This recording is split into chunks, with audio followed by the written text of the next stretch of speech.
Madam Clerk, if you'll call the roll.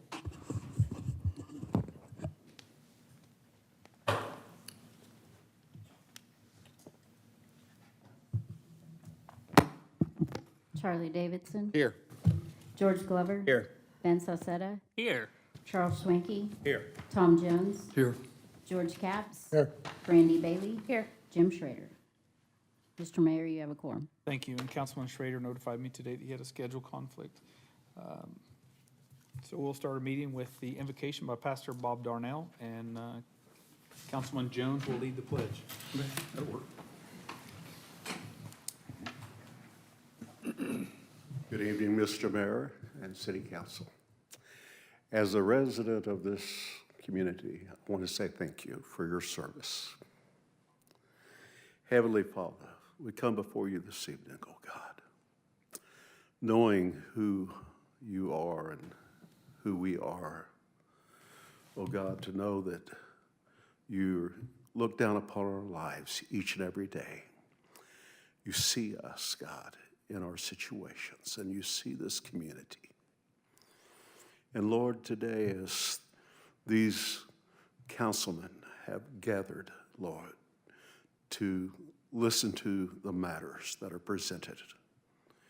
And Lord, as they weigh the thoughts of the matter and the issues, Lord, as they ponder upon the betterment of this community, Lord, bless them in their lives, in their homes. And Lord, as this time of the year, Lord, as we see the seasons and changes, Lord, in our community, Lord, we look and we see the improvements for jobs, and we thank you, Father. Lord, bless these men and these women, God, this evening. Our Father who art in heaven, hallowed be thy name. Thy kingdom come, thy will be done on earth as it is in heaven. Give us this day our daily bread, and forgive us our trespasses, as we forgive those who have trespassed against us. And lead us not into temptation, for thine is the kingdom, the power, and the glory forever. Amen. I pledge allegiance to the flag of the United States of America and to the republic for which it stands, one nation, under God, indivisible, with liberty and justice for all. Thank you. Please be seated. And we'll start with approval of the agenda. Charlie. I move to approve the agenda as presented. Ben? Second. I'm sorry, George.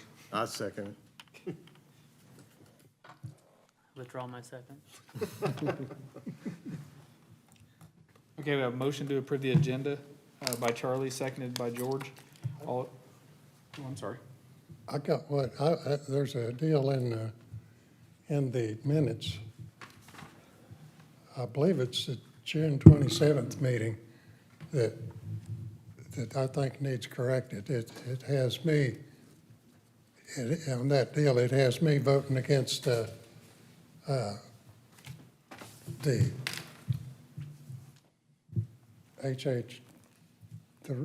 casino. And it has George voting for it. And I think it was just the opposite. So I think that needs to be corrected, because I certainly never voted against it. The June 27, I believe so. is that the correct one? I think that's when we voted on it, was June 27. So let's do this. I guess I'll ask for the motion and the second to approve this. Let's move the consent agenda, item 1, to be item 15.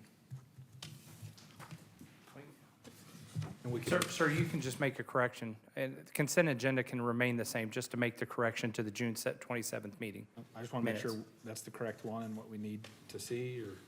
Yes, sir, we'll take a look at it real quick. By the time we get to the consent agenda, Okay, we will have that. that'll work. Okay, thank you very Yes, sir. much. Okay, I have a motion to approve the agenda, and a second. All in favor? Aye. All opposed? Passes 7-0. Awards and presentations, we have Commissioner Ryan Beatty is here tonight to give an update on happenings on the county level.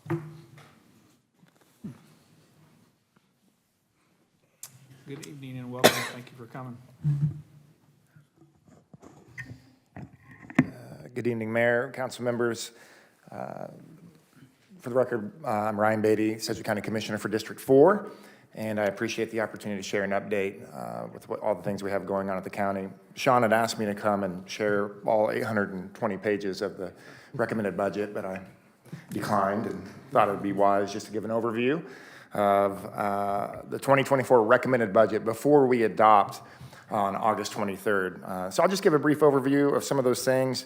I'll be willing to stand for questions, and then I would also like your feedback of ways in this budget before adoption, ways I can best advocate and contend for the things in Park City. So if you look next slide, our budget process is a little bit different at the county than what we do even at the city of Wichita in particular, but all of our city municipal governments. As we start, the commissioners actually get pretty active in February, commissioners and electeds. We start in February with workshops. And then we move April, May, and June. We do workshops and further discussions with commissioners. There are 46 departments in Sedgwick County government, and every single department comes and meets with the commission in a public setting to present their needs, and we walk through with all 46 departments. It's quite a process, a very needed process in my opinion. On July 11th, Tom Stoltz, our county manager, presented a recommended budget that I have here. Some goals here. That we based our goals off of the workshops and the internal meetings. The manager took all of that into consideration with all of our stated priorities and goals, and these were the goals that we really, through all of our workshops, that we tried to work through with a recommended budget. The first is the continued stabilization of county staff, mostly by addressing compensation, but also work environment, training, other things. It's well publicized that Sedgwick County government has had incredible instability for the last 5 or 6 years with staffing, and it has dramatically impacted our capacity to perform good government service. Talk a lot about staffing, additions, modifications, some deletions. We have some sizable capital improvement projects, mostly with infrastructure and facilities. We have a continued commitment to mental health. That is very much into the core services of Sedgwick County government. So as you see, psych hospital coming, ComCare expansion. The county is really leading the way in many of these things, but also with biomed school coming in downtown Wichita, and what the city of Wichita is calling MAC, the multi-agency campus. The Sedgwick County government is right in the middle of all of these things, and we have a continued commitment to mental health.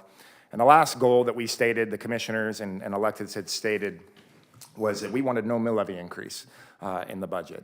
That would be the 17th year in a row for Sedgwick County government with a no mill levy increase. If you go to the next slide, some of the recommended adjustments is we have gone through an Evergreen consultant. Next slide, if you don't mind. Evergreen consultant, we hired a company, Evergreen, to do a study implementation of our general pay plan. Our general pay plan for general employees, altogether there's about 2,900 employees in Sedgwick County government. 1,400 of them are under a general pay plan. We have 9 pay plans with Sedgwick County government. And this specific pay plan affecting 1,400 employees, it raises the minimum to $15 for the minimum baseline for all employees on the general pay plan, and it also rewards longevity. It's a pretty comprehensive study, pretty comprehensive plan that will have seismic adjustments with our general pay plan. We also have pay scale adjustments and step increases for the sheriff, EMS, our fire department, and then a 3% pay adjustment for all employee groups. That's just a COLA, a cost of life living adjustment there.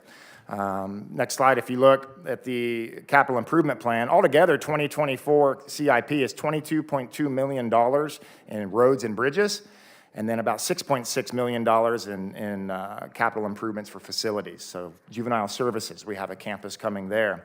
Historic courthouse, outdoor warning device replacements. These are things that will all go under that $6.6 million of facility improvement plan. We also set aside $1 million for a mental health contingency. Some of the strategic positions where we're adding elections office, appraisers, Fire District 1, 911, Regional Forensic Science Center, EMS. All of these things are necessary to help, again, stabilize our capacity to perform good government service. The one on the end, the EMS, is the organizational change, is something I've advocated for in my campaign, but also my first 7 months in office. For the last 4 years, they have ran a model where they'd have one EMT, one paramedic on each EMS, on each ambulance. We're going back to a paramedic model, to where there'll be 2 paramedics on each ambulance truck instead of a 1 EMT, 1 paramedic.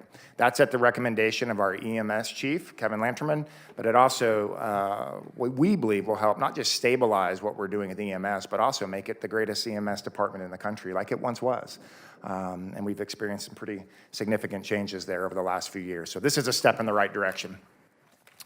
Next slide, 2024 recommended budget, Sedgwick County, $518,464,784. And then the fire district, which Park City is a wonderful city within our fire district, $27,735,225. Total budget, $546.2 million. So if you look at the mill levy rate, this is, again, the recommended budget, 29.370 mills for Sedgwick County government, and then 17.889 for our fire district. I also included a slide so you can see recommended budget by function. You can see that about just shy of 40% goes to public safety, 17% to public services. That community development is very interesting, 13 million, 13.7 million. 1.5 mills goes to Wichita State. That's statutory obligated with Sedgwick County government. That's just shy of $11 million that comes in Sedgwick County budget. We don't see it, we don't touch it. It goes right through our budget and goes right into Wichita State. That's statutorily obligated, but that makes up nearly $11 million of that 13.7. And then last couple slides here, next step in the budget process. First public hearing we had August the 2nd. It was at 6 p.m. One person showed up, signed up to speak. We had one person show up to speak, which, if I'm just being honest, it was a bit discouraging. This is important stuff, and we're in an incredible season in Sedgwick County. I'm hoping in this next second public hearing on August 23rd, which is the day we actually adopt the budget, that we'll get a little bit more engagement. I think it's incredibly important, which is also why I'm here tonight, to get feedback from the citizens as to exactly what they expect their county government to do and where we could make cuts, where they're adding, where citizens feel like we should add services. But very important that our constituents are involved in these things. And then again, we adopt the budget August 23rd at 9 a.m. So. My goals, number one, are staffing stability. I've talked about this for the better part of a year and a half. We've got to get Sedgwick County government back to its core services, public health, public safety, and public works. And in order to do that, we have to have staffing stability. We cannot perform good government service without stable staff. The second goal is property tax awareness. In an inflationary environment we've been in, I think it would be detrimental to our citizens if we had significant property tax raises. This budget's about 42% property tax funded in the Sedgwick County portion of it. And I think we're too heavy on property taxes, frankly. I think we're too dependent on property tax revenue. I have this theory in county government that if the county would get itself back to its core services, then we could empower the 20 cities in Sedgwick County to do what they need to do for their citizens. And I intend to do that over the next 4 years. Lastly, which is very much impactful to the fire district, my third real goal in this budget is there are significant compression issues in our fire department wages, significant. I'll give you an example. A 10-year lieutenant, Sedgwick County Fire Department, makes about $61,000 a year. A 9-year lieutenant, one less, at the Wichita Fire Department makes about $82,000 a year. It's a significant difference what Wichita is paying their firefighters at Sedgwick County.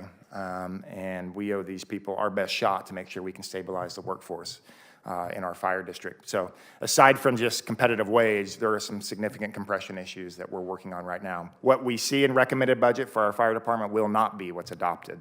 I feel pretty confident we're going to get some significant progress done for our firefighters. So those are the things I'm working on, 3 priorities on top of the things I listed.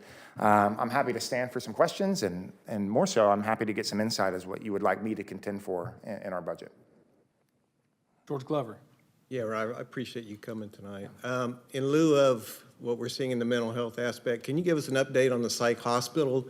What's the status of that? What's the timetable or timeline of that? Great question. So we've entered into an MOU with the state where the county is going to basically take the lead for the development. We have used our on-call architects now to get schematic and programmatic designs done, which basically means this is how big of a hospital we're going to need, this is how many beds we're going to need, this is, for the most part, the general design. And that'll be about a 90-day process. In 90 to 120 days, if we're fair, if we get any delays, then we'll send it out to a general RFP to where architects, construction, everyone else can build this. These are ARPA dollars. 25 million of this is Spark Grant dollars. So we have to have all contracts, everything dialed up and buttoned up by the end of '24, with construction done by the end of '26. So I actually think those guardrails are going to be incredibly helpful because it didn't allow us to delay. The challenge right now, there's a couple of challenges. One is this MOU didn't spell out clearly who's paying for some of these invoices. So right now, the state has said, well, you guys can pay for it out of the general fund and we'll reimburse you. And we just don't think general fund dollars should be used for a state hospital. So we're working through that. The second part of it is the governor has put together a council to help advise on this, but she hasn't signed the paperwork yet. So we're waiting for the council to be announced. And as soon as that's done, then we can put our foot on the gas and go. But 120 days, it'll go out for general RFP. So are we looking at any adolescent beds in that psych hospital? Pardon me? Are we looking at any adolescent pediatric beds? No, and that's a The problem. strict- That's a problem in itself. Another question I have is, in lieu of suicide calls, are you sending out a mental health professional with a police officer Great in question. order to best address that Yeah, situation? what we did in April was we anchored back into the ICT-1 program. We now have 5 co-responder model teams. That's a joint co-responder model with the city of Wichita and Sedgwick County, to where they have co-responders that are going. They have Wichita police officers, they have social workers. The paramedic is a part of ICT-1. A paramedic is not part of ICT 2, 3, 4, and 5. So the co-responder model is something I believe very strongly in, and it's something we funded at Sedgwick County. I would also say that ComCare also has mobile response teams, and they do significant response in our community. So we have the co-responder model with law enforcement, but we also have mobile mental health teams from ComCare that are being deployed. Very useful for our community. Okay, thank you. Yeah. Ben? Yeah, thank you, Commissioner, for coming out. My favorite commissioner, by the way. You're a commissioner, Ben.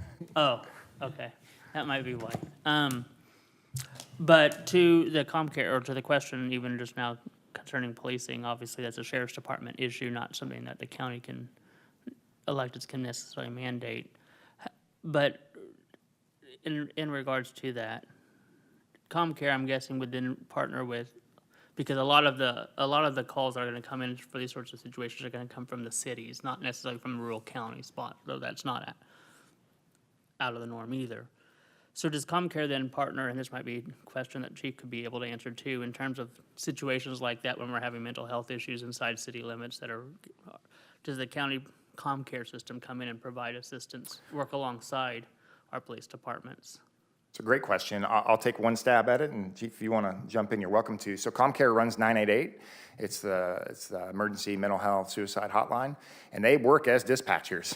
So they can dispatch through to Park City Police or through our general 911 system that will also deploy our area law enforcement officers as well. But the first step typically is 988 in that, and then they can gauge the situation, then deploy wherever they are throughout the county. So. Just to delve briefly into that's a long answer to that question, probably longer than for this meeting, but we have used ICT-1 several times here in Park City, and they've been very valuable to us. The biggest problem has been they're busy a lot, and so there's times when we would like to have used them and they weren't available simply because they were already tied up, which is a good thing because they're being used somewhere else. But I was very glad to see that they're adding more, so hopefully we can use those services more often. Definitely a need for that, and ComCare is extremely valuable to us. I don't know that we've really used the mobile resources that much, but we often are involved with them. Well, that's good. Good to know. I guess to the budget part itself overall, I think it's great. What is it? They say keep it simple, stupid. And I think as long as you keep government functions to its necessary purposes and don't deviate too much into extras, I think that's good. So I appreciate the method that the commissioners are using on this. I think it's also important too, you talked about the stabilization of the workforce and how important that is really to this, because of the cost to taxpayers when we're losing employees for wage issues or things like that, when we're not addressing them, it costs us more than just adjusting the pay scale appropriately. in the long run. So I appreciate that. I think really that's my comments overall to it. I think Well, I'll add a little color, Councilmember, that particularly if you look, 38% of our budget funds public safety. If we, in 2019, we lost a third of our paramedics at EMS. Response times that were on average traditionally across the country, 8-9 minutes, we were looking at 24-25 minutes in the county in some parts because of lack of staffing. So if you think about a child drowning, child choking, think about car accidents, think about cardiac arrest. If we can't staff stability, people's lives get impacted in significant ways. So we've got to have stable staffing in public safety. I'd rather do that than buildings, frankly. George Capps. Years ago, when I retired, I worked with the Sedgwick County Suicide Prevention Task Force, and I worked with ComCare up to and after I retired. But I found that there were an awful lot of people as just volunteers. They seem to depend heavily on volunteers and not employees. Has that changed in the later years? Yeah, I think it has. Some of the challenges that ComCare has experienced, when I updated you last quarter, they were down still 80-some employees, full-time employees. When I ran my campaign and was walking around knocking on doors in Park City and ComCare came up, they were down 200 full-time employees. I'm actually an advocate that they need to be doing more collaboration. We have over 30 nonprofits in Sedgwick County that are doing significant work with mental health, substance use, homelessness, some of these areas that ComCare works directly in, but we're not strategically collaborating well enough, in my opinion. So I'm actually an advocate for trying to get more collaboration and more partnership so that we don't have to staff 500 employees at ComCare. We can find the right number. So ComCare is directed at crisis management and crisis intervention, and allowing some of the preventative things and some of the other things that some of our partners throughout the community are doing, and doing quite well, I might add. We need to partner better with them in that regard. Well, I just thought at that time, they was depending awful heavily on volunteers. And, volunteers is fine, but Sure. sometimes they're not available. Yeah, I think that model with volunteer work has changed quite a bit over the last few years in particular. Some of those people are real professionals, I tell you, the volunteers. Yeah, well, they are. We're very good. Yeah, they are. Yeah, thank you for that. Thank you, George. Any other questions or comments? Okay, that's all we have. Thank you, guys. Have a good evening. Thank you. Thank you. Okay, next I have Valley Center School Superintendent Greg Lear is here. Thank you for coming tonight. All right. Well, Mr. Mayor, members of the council, thanks for having me here this evening. My name is Greg Lear. I'm the new superintendent in USD 262. I've been on the job for about a month and 8 days right now. So just coming tonight, I'm sure you've heard about the bond election that's coming up. Ballots will start appearing here in the next couple days. So I just wanted to come here tonight and tell you a little bit about it, share some information with you, but also start to come here regularly. I met with the mayor this week and Sean as well, just to hopefully come every now and then, a couple times a year, just to inform you on what's going on in the school district. That way we're all working together for the same goal. So just wanted to share some stuff, just some information. One of the questions a lot of people have is kind of the capacity, which is the main reason for us having the bond election. So the next slide kind of shows that capacity. If you look at that, you can see, sorry, it's a little small, I apologize. If you look at that, you can see in the red the capacity of each one of our schools at this time. So at the end of last year, you can see multiple. Abilene, as far as pre-K, was at 122%, and the intermediate school was at 105%. You can also see some of the other schools where they're close to capacity. Obviously, they have a max capacity, and then they have the ideal capacity. You don't want to max out your school necessarily. You want to make sure it's in that ideal range. So you can kind of see where that is as far as each building. And then the next slide, what that shows is kind of the overall enrollment of USD 262 since the 13-14 school year. We've added about 482 students in the last 10 years. Not only that, but if you look at even this last year, the end of the 23 school year, we had over 3,200 kids. We actually had a study done in April of 2022. A consulting firm came in and said, your enrollment in the 2026-27 school year will be 3,100 kids. That's what they told us. Well, they were right. It will be 3,100 students in 26-27. We just met that goal in 22-23. So The next slide will kind of talk about just some capacity facts about our district and where we are. We've grown 482 students in the last 10 years. That's the equivalent of the intermediate school. That's the enrollment of that school. We have about the same amount of students at the middle school in 3 grades as what we had in 4 grades when it was Valley Center High School. So we're about 50 to 75 students less, but we're also 1 grade level less in the same school. So, and then just some hypothetical numbers. If you see our growth rate in the last 10 years, we've grown 1.7%.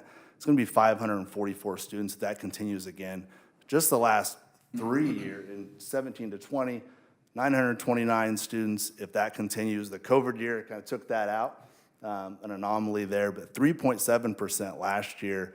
If we do that in the next 10 years, you can kind of see where that capacity would be as far as those numbers. So you can kind of see the rationale for it is we're at capacity as far as our schools go. So another question, the next slide, is really what would the cost be? That's a pretty common question by everyone. So the next slide talks about it's a $73,900,000 bond issue.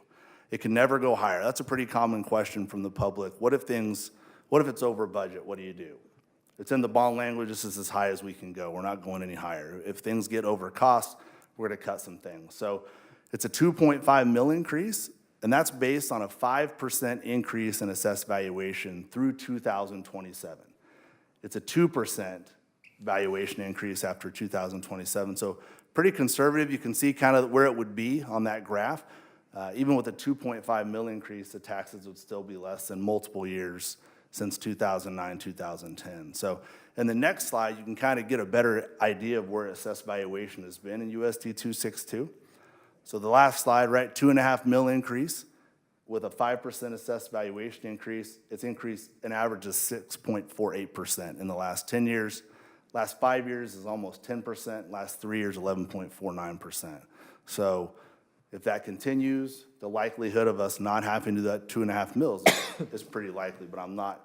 Just like the enrollment study that said we're gonna be at 3,100 by 26, 27, you don't know what assessed valuation might do. So, and then the next slide, really what it means is what that would mean for the homeowner. The average assessed valuation for a house in Sedgwick County is about $154,000 is the median. That's the median, not the average. The median assessed valuation. So you can see how much that would be with each assessed valuation. So basically, a day pass on the Wichita Transit is $5 a day. So if your assessed valuation on your house is $200,000, it's going to be less than that.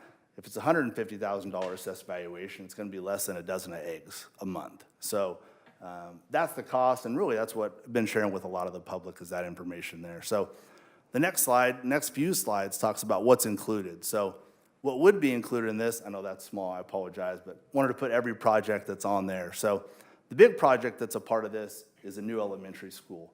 About $34 million to put the elementary school in. Some people we know are kind of that pinch point is the intermediate middle school. People have asked, why not build a middle school? It's about $70 million to build a middle school. So what this will allow us to do is we can move, when the new high school was built, 7th and 8th grade went to the middle school, and the intermediate school was 5th and 6th. Well, 4th grade got to be, there was too many kids in 4th grade. We shifted 6th grade to the middle school and made the intermediate school 4th and 5th. What this will do, we'll shift 4th grade back into the elementary schools. So we'll have 4 K-4 schools. Intermediate school would go back to 5, 6, and then the middle school would be 7 and 8 once again. So number of different projects. We also know with the high school, it's growing. It's to the point where we're going to be past capacity here in the next couple of years. We'd be adding 20 classrooms on to the north side of the high school there. There's a number of other different projects. The one good thing about this bond, it hits every single student in our district, from pre-K all the way up to our adult learners would be hit by this. So next slide there, and there's a few slides here, just kind of gives you some drawings of kind of what some things would look like hypothetically. That's the high school right there. You can see the classroom addition. It was built with that in mind, that we could add those 20 classrooms. We also talked about a supplemental program center for our adult learners, the Learning Center. Also, we have a Next Steps Academy for our special education students, having a supplemental program center that could house that too around the high school. So, and then the next is just a hypothetical drawing of what an elementary school could look like from above. I've told people It's not gonna have a blue roof. That is not the, that is just a quick sketch that our architects did. We don't have a rendering or anything like that. So just 3 things, and then kind of the bond wording that's in here. Really, this is what I've shared with the public, so they know what's going on. People know that it's not to exceed that amount as well. And then showing the envelope and stuff like that, that's really for the public. There's more slides on there if you keep scrolling over.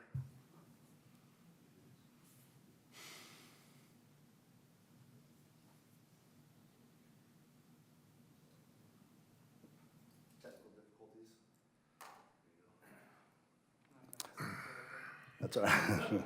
I am a Valley Center graduate, so. Yeah, the envelope there, really sharing that with the public because it can kind of look like junk mail. So I want to make sure people know when you get that in the mail, don't throw it away. So it's kind of the voting language there. And then the next slides are really what happens if the bond doesn't pass. And the next slide kind of shows you what we would do is that we're at capacity. We have to have some more space. And so the next step would be mobile classrooms. We would bring in classrooms that, not an uncommon thing in districts, but that's just a hypothetical of what they would look like. That's the high school. Don't know where they would be located or anything like that, but we would need the space at the high school. And then the next slide shows the intermediate school. Don't know where they'd be. And kind of the thing about mobile classrooms, they're great temporarily, typically, but there's been multiple bond issues passed in USD 262 for student safety and making sure our students are safe. And what happens is when you do that is you give that up because doors are unlocked. They're not FEMA shelters, anything like that. Those are easily accessible, unfortunately. So, but that'll be the direction we head if the bond doesn't pass. So that's really quick. So I apologize and want to make sure your time is important. So what questions do you have for me about anything I said fairly quickly? So. Thank you. Ben? Yeah, so I got a few different things here. One, thanks for not making it a blue roof and getting us in a Century 2 issue. Yeah, But has there been any identification of potential areas where this could be located at? Sure. We haven't had any talks as far as where it would go. There's a lot of different spots it could go, but we don't have any place picked out yet, no. Anywhere else, I guess my question would be anywhere outside the city limits of Valley Center, would that be consideration? Yeah, there's no, like I said, we haven't even, like I said, I've been on the job for a month and 8 days, and that hasn't, I think there's a lot of different options as far as location could go.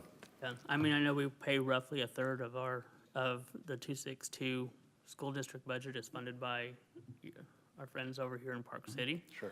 And I will say this, I want to say thank you very much, first off, actually, for taking the time to come to us. I've been on council for 6 years, and you are the first one to come and present to us and talk to us as a representative group.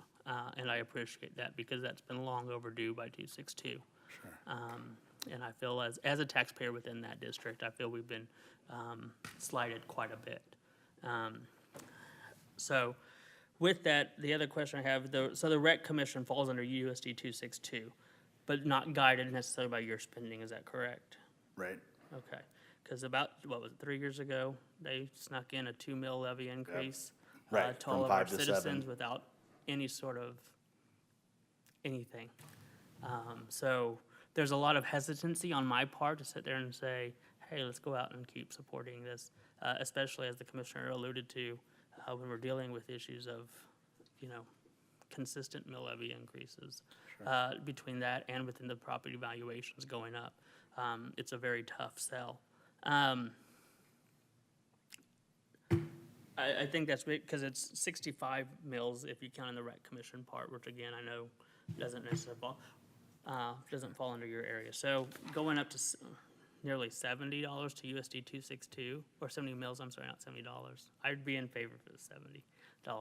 70 mills, it's a little bit of a tough pill, I know, especially for residents that I feel like I can stand on pretty solid ground and say that we all feel slighted over a number of years. Sure. So I know that's not your problem in terms of you were a month and 8 days on the job. Sure. So this is now in no way directed at you, but I know that's, even just looking out, those are frustrations that we have. So. understandably so. That's why I'm here tonight. I mean, really, that's a big part of it. I had contacted the mayor pretty quick, just to sit down, and, I mean, we're one school district. I think that's a big part of, I was the superintendent in Sedgwick last year. I was there for a year. I was a principal in USD 262 for a number of years, and I went to the Sedgwick City Council multiple times last year. And they had kind of the same thing. No one had really, the goal is to build that partnership. I mean, we're all in this together. We're in it for the betterment of our students and our citizens. We're on the same team. So the more we can do this and share, and I appreciate you being honest and telling me that. Hopefully we can make that better, so. And like, again, I'm sorry, it's nothing against No. that. Oh, I you're- just, if nope, we're you're gonna fine. vote for something, or Sure. if you're, if there's gonna be an ask for this, which obviously we wanna make sure that all of the students have the best facilities possible for learning, but more importantly, we wanna make sure they have the right access to the appropriate teaching, as well on that part. So facilities only provide so much, but I appreciate you coming. Thank you.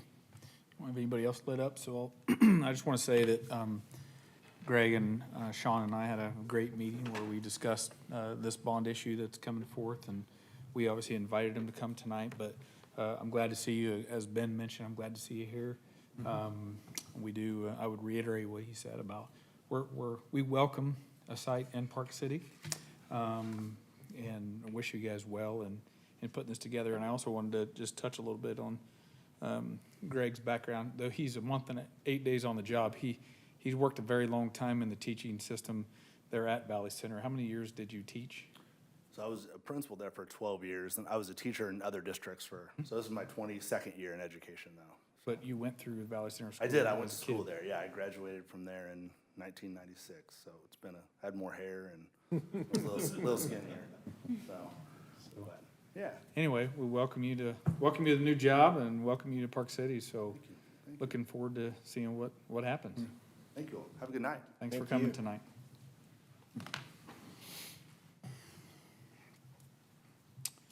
Okay, I have nobody signed up for public forum. We'll do staff reports. Sean? Good evening, Mayor and Council. Let's see, the first thing to report tonight is regarding the recent election. As we all know, the referendum for the sales tax did pass by a 16-point margin. Rather impressive with 650 total votes casted. The next step in the process is for the results to be canvassed or certified by the Sedgwick County Board of Commissioners. That will take place this Thursday. Following that, council will need to pass an ordinance formally imposing the sales tax, and that is scheduled for your August 22nd meeting. After that ordinance is published, staff will submit it to the Kansas Department of Revenue. There is an October 1st deadline, so that way it can be imposed it can take effect beginning January 1st of 2024. As everyone knows, leading up to the election, there was a mailer that was sent to all residents asking them to weigh in or help prioritize of how they would prefer the sales tax to be used. It's good to report that we had more than 60 ballots turned in throughout the election cycle, turned into the front desk, and we've tallied all those.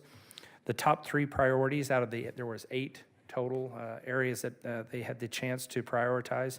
The top 3 priorities were reducing property tax, completing more road repairs, and adding additional walking paths, followed by swimming pools, park upgrades, additional police, a new senior center, and then finally rounding out number 8 as a new splash pad. In other news around the city, construction started last week on the new housing development just to the south of Beaumont Street. Construction on the new Rileys across the street is going at a very fast clip. They went vertical with steel today. AirCap Drive is proceeding as planned. They have already started testing the new water line that has been installed. Construction of the new K&M Tire building on the west side of the town is going quickly, as is Munn's Energy building, which is up off of 77th Street just to the east of the Broadway roundabout. Personally, I'd like to offer kudos to a couple people on the staff, a couple departments. The first one is Public Works. I'm not certain if you walked in tonight, if you noticed the front of the building. They have been doing a tremendous amount of work, removing and actually refreshing the landscape in front of City Hall this past week. It was an all-hands effort last Thursday. They took Friday off, and then they hit it again yesterday hard, as well as today. For right now, it's just cleaning up the beds, installing new edging, and then mulch. And then from what I understand from Gina, the new plantings will be added once the weather gets a little bit cooler. Another kudos that I'd like to offer would be for our finance department.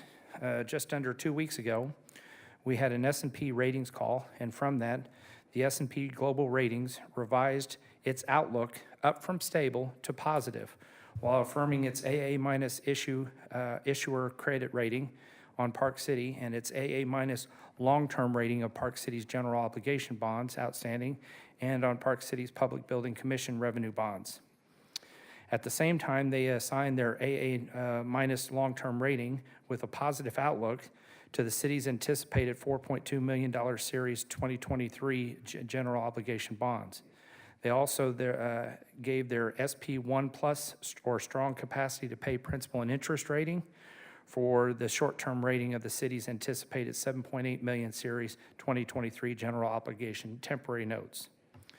And then finally, they affirmed the SP plus short-term rating in the city's Series 2021 notes outstanding. They cited that all the positive outlook was reflective of the city's economic expansion and improved economic metrics. So it was a very good call. Those occur once every other year. On a sour note for the week, our city monument sign, which is located right in front of Quick Trip, it was hit again. This is the third time since I've been here in the last 5 years that a car actually hit it. Luckily, the good news is there was no injuries, and the driver, staff is in the process of working with their insurance company to get the sign fixed. We are also at the same time working with KDOT on coming up with hopefully a design that would be acceptable to them for monument signs at the other entrances into our city. We have 4 different or 4 on and off ramps, so that we have a total of 8, and we're trying to work with KDOT and figuring out what kind of monument signs would work to where it doesn't create visibility site problems as we have with the current one and would be acceptable. So finally, as an update, the mayor asked me to give, last night there was a second meeting of a possible Park City Foundation. This is just interested individuals, key community stakeholders, to see if there is actually a need or a desire to establish a foundation to focus on developing, supporting, promoting, or improving efforts related to either education, community development, revitalization, social services, or other local area nonprofit goals. There are still a lot of steps to take if we go down that path, if they decide that they want to go down that path. So it was strictly just an informational meeting, but a lot of key people in the community that are interested in the future of Park City and would like to see that get started. So, Mayor, that's all I have pending any questions. Thank you. Ben? Yeah, sorry. Did I see correctly that they are doing restriping tonight at Jacksonville and 61st? Yes, that is correct. We have our own striping machine now, and crews are trained up on it, and they were actually, from what Gina had, she can probably give a little bit more information, but they started it last night, and then the rain came, and so they stopped and everything, but they figure that's the best place to start is on that intersection, because they know it's not going to be too much longer, and Andale's going to be out there fixing it again, so. Perfect. Well, thank you to the Public Works Department for doing that overnight, especially when it's long hours, but just a good reminder to be careful when you're driving that intersection tonight. Yes, sir. Then the second part, to the point of community engagement off of those returned mailers, just for clarification, I'm pretty sure I know the answer already on this, but for clarification, that's not the whole of citizen input that we're looking for on that sales tax part, right? No, sir, that's. Just a piece. That is just a piece. It was something, quite honestly, I think from the consultant's perspective, this would be good to get the vote out. That's the one thing that they wanted to do, is the efforts were make certain people are aware of the information, let them vote. So let's get the vote out. I was just impressed that every day that people were stopping by to do early voting or coming in, they were handing mailers and say, hey, I want this to count, please, you know. Yes, like I said, I fear knew the answer on that one Yes, already as yes. a no, but just to reiterate that that's only a part of getting It citizen input is. for the long run. It's just another data point for council to consider, so. I think probably more importantly, it's a snapshot, so folks know that they're gonna have a say for the direction that we want to use the money. Just for example, on the agenda tonight is a discussion about our mill levy. And that coincidentally was the top thing out of 60. And we obviously know that the council has been very committed to doing some tax relief, so. George? Well, I'm going to preface what I'm going to say by saying I know we're shorthanded. We're very shorthanded. But I went down 53rd Street today, and I can't find any other words to say except it looks shoddy. There's paper scattered all along the right of way, big weeds sticking up. You know, I don't know what it takes to fix this problem. I believe it's the southbound exit off 135. I don't know who's responsible for that right of way, the state or the city or who, but it needs to be mowed. And the whole thing needs to be mowed and cleaned up. And I realize we're shorthanded. Things are a problem, but I also see some of our citizens getting written up for weeds and garbage. And I think regardless of who's responsible for that, it is in the city limits of Park City. And we need to do whatever we can to get that cleaned up because it's a blight on our city. Yes, sir, I appreciate that. Okay, like I say, I'm not trying to be hard-nosed about it. I'm just stating a fact. It don't look good. Yes, sir. And it don't look good that our citizens is getting weed letters when our stuff is not getting done. Takes me back a few years to what a lady told me. She said, I know the devil's gonna get me, but you guys need to clean your own house first. And I firmly believe that. Thank you, George. Tom? I'm not going to touch the weed thing. We've talked about it in the past. I do have an issue with traffic lights. I love them. I'm glad we've got them because you can get off the interstate now. The problem I got is you got one car comes off out of a gas station or off the interstate, makes a right turn, he's long gone when the red light turns green, let everybody on 53rd Street go. And I don't know if there's anything we can do to fix that. They're pulling up and making a right-hand turn, stop on red and go, but then their light turns green when they're long gone, and everybody on 53rd Street's backing up. I don't know if they can reposition the sensors or what they can do. Yes, sir. But I mean, if you're driving through there, you're stopping on 53rd Street at every red light because somebody's making a right turn and sitting and tripping the signals. Okay. Okay? Thank you, Tom. Yep. All right. We're on the consent agenda. And sir, Councilmember Capps was correct. It was the June 27th meeting. It was item number 9, and we will need to correct that to make certain that it reflects that the nay votes were Councilmember Jones and Councilmember Glover. Yeah. Okay, thank you. Yes, Thank sir. you, Sean. Do I have a motion? Brandy? I move to approve the consent agenda with those changes. Charlie? Second. All right, we have a motion to approve the consent agenda by Brandy and seconded by Charlie.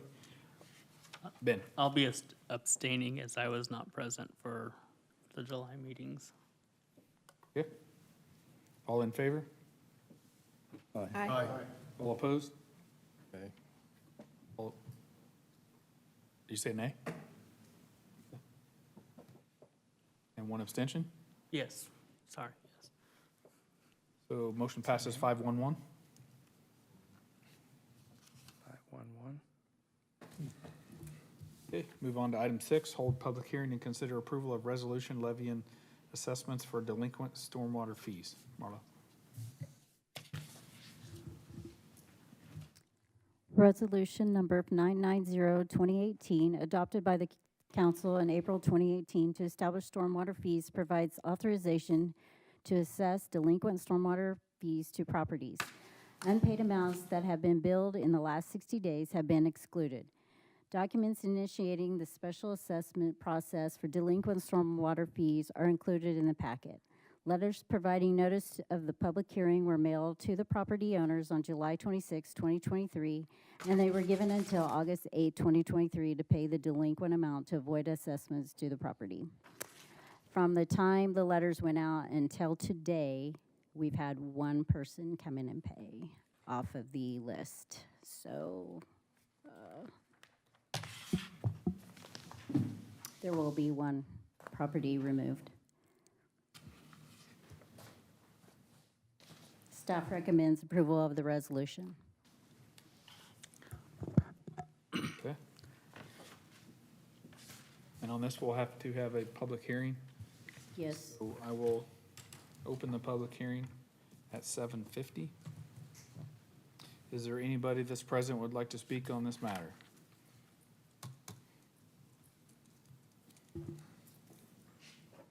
Ben, while we're waiting, in case somebody comes forward, did you have something you wanted? Gonna make a motion, so. Okay.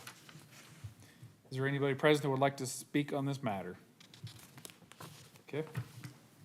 Seeing nobody come forward, we'll close the hearing at 7:50. And Ben, I make a motion to approve Resolution 1164-2023, a resolution approving the report from the city clerk identifying delinquent stormwater fees to be certified to the county clerk as assessments against the related real property, all is provided for in Charter Ordinance Number 37-2015. thank you, Ben. George Glover? I'll second the motion. Thank you, George. Is there any further discussion on this item? Seeing none, all in favor? Aye. All opposed? Motion passes 7-0. Move to item 7, hold public hearing and consider approval of resolution levying assessments for delinquent recycling and trash fees.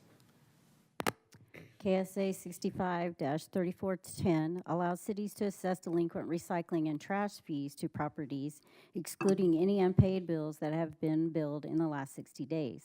A list of the proposed amounts to be assessed to properties was included in the council's packet. The statute requires holding a public hearing to hear any objections or protests. Letters will be mailed to the property owners at least 10 days prior to the hearing date to notify them of the date, time, and place of the hearing. Letters providing notice of the public hearing were mailed to property owners on July 26, 2023, and they were given until August 8, 2023 to pay the delinquent amount to avoid assessment to the property. And like I said before, one property owner came in, so one property will be excluded from the trash and recycling list. Staff recommends approval of the resolution. Thank you. We'll open public hearing for this item at 7:52. Is there any discussion by the council?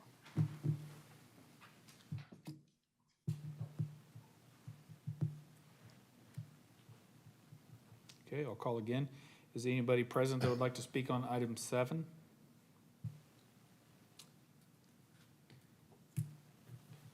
Seeing nobody, we'll close the hearing at 7:52. Ben, Yeah, I'd make a motion to approve Resolution 1165-2023, a resolution approving the report from the city clerk identifying delinquent tax collection and recycling fees to be certified to the county clerk as assessments against the related real property. All is provided in section 15-606 of the city code and KSA 65-3410. thank you, Ben. Tom, I'll second it. is there any further discussion from the council on this matter? Seeing none, all in favor? Aye. All opposed? Motion passes 7-0. Move to item 8, consider approval of the 2024 Land Bank budget. D.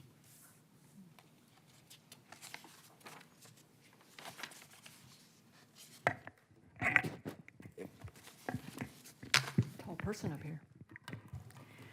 Kansas statutes require that the governing body review and approve the land bank budget before it can be adopted by the Land Bank Board of Trustees. The total expenditure amount published was $306,000, as reflected on the notice provided to council during the July 25th budget work session. The land bank budget and notice of hearing are attached in your agenda packet tonight. Staff recommends approval of the 2024 Park City, Kansas Land Bank budget in the amount of $306,000. Thank you, D.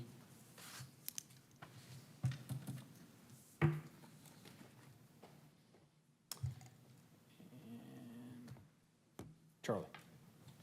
I move to approve the 2024 Park City, Kansas Land Bank budget in the amount of $306,000. Thank you, Charlie. Brandy? Second.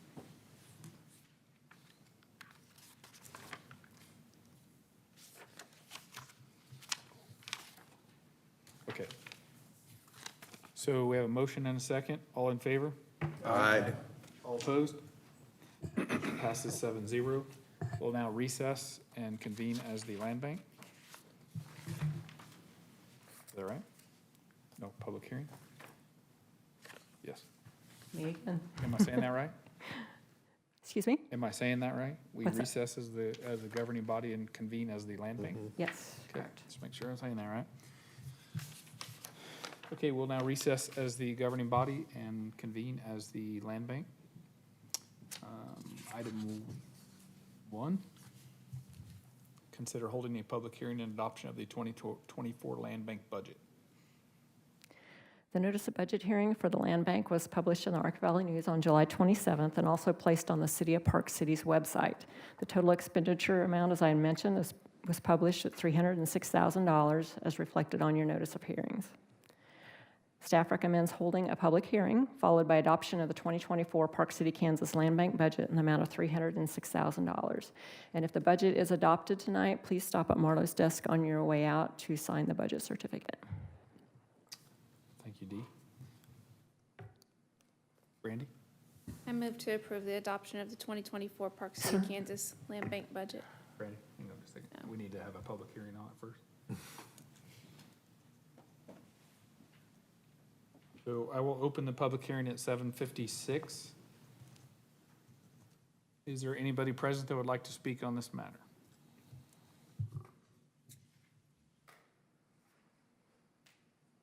Asking again if there's anybody present that would like to speak on this matter.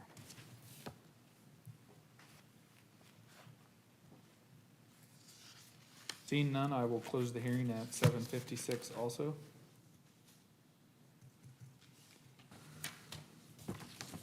Brandy? I move to approve the adoption of the 2024 Park City, Kansas Land Bank budget in the amount of $306,000. Thank you, Brandy. Tom? I'll second that. Okay. I have a motion by Brandy, seconded by Tom. All in favor? Aye. All opposed? Motion passes 7-0, and we will now adjourn as the land bank and reconvene as the governing body. Stay in your chairs. We'll move on to item number 9 under new business. Discuss and consider a mill levy adjustment. Well, we decided to add this to the agenda after the passing of the sales tax referendum last week. Obviously, there's still a few steps before that goes into place, but we thought we wanted to at least have a good discussion on it. So we have it here for us. Ben? Yeah, thank you, Mr. Mayor, for putting this on the agenda. Back, I was looking through, I believe it was April when we held the meeting to talk about this. And one of the questions I asked staff at that point was the mill levy portion of it as related to the sales tax and how it affects our citizens here in Park City. And I think it's important that, you know, as we've seen already, there is a strong desire for property tax reduction. And I think it's only right that we look at doing that.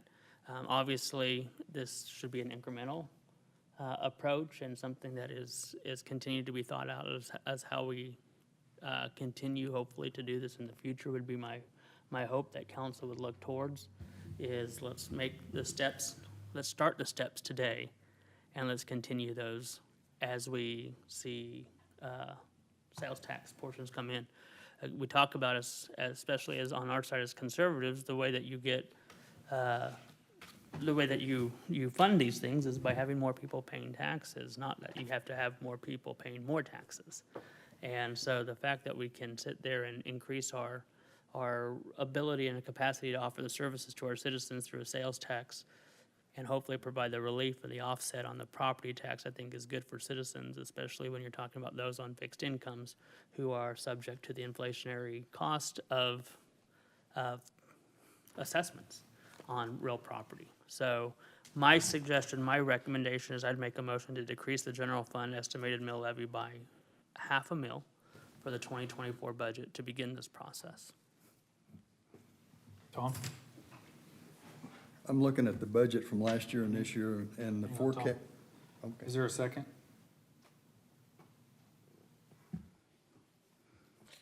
I'll second. Okay, thank you. Tom, go ahead. I'm looking at the mill levy increase this year. looking at revenue neutral from last year to this year, would reduce the mill 1.628 if we kept the dollars the same and reduced the mill rate. Everybody I've talked to that's doing sales tax and have done one in the last year or two have exceeded the amount that was forecast. Valley, I talked to a council member up there, and they're exceeding their take-in on sales tax. I would rather look at least 1.6 or a 2. And it sounds like a lot, but that's only, what, about $330,000 out of a $20 million budget, $22 million budget. We got a letter earlier this year talking about reassessments and stuff from the Realtors of South Central Kansas. They talked about the financial burden, low-income homeowners, seniors living on fixed incomes, those struggling to get by in the rate of inflation, and tenants that pay increased rates on rents, or the targets, or the hardest hit people in Sedgwick County. I think we ought to look at that a little stronger than $500,000. Charlie? Oh, I didn't cancel it from the last time. Ben? Yeah, while I agree with the sentiment there on how we look to address this, one thing that we're doing is, I feel like we're, in taking this step right now, we're being proactive. I don't know what other cities have done in terms of mill levy reductions, and honestly, and I hope this is gonna sound wrong, but it's not meant wrong. I don't necessarily care what other cities are doing in regards to that. I wanna make sure that we're doing what's best for our citizens by all means necessary. So I think being proactive and starting the step to lower this, and then as we can sit through longer than a week to digest what's taken place, really systematically begin to cut that down as we see results coming in. I think it's a step in the right direction. So that would be my point, is that I think we're being proactive by starting it now before we even know what sales tax revenue is. Okay, Brandy? I guess I kind of have to piggyback off that. I mean, we don't know what to expect with this 1% sales tax coming in. So if we make a decrease of over 1 or something,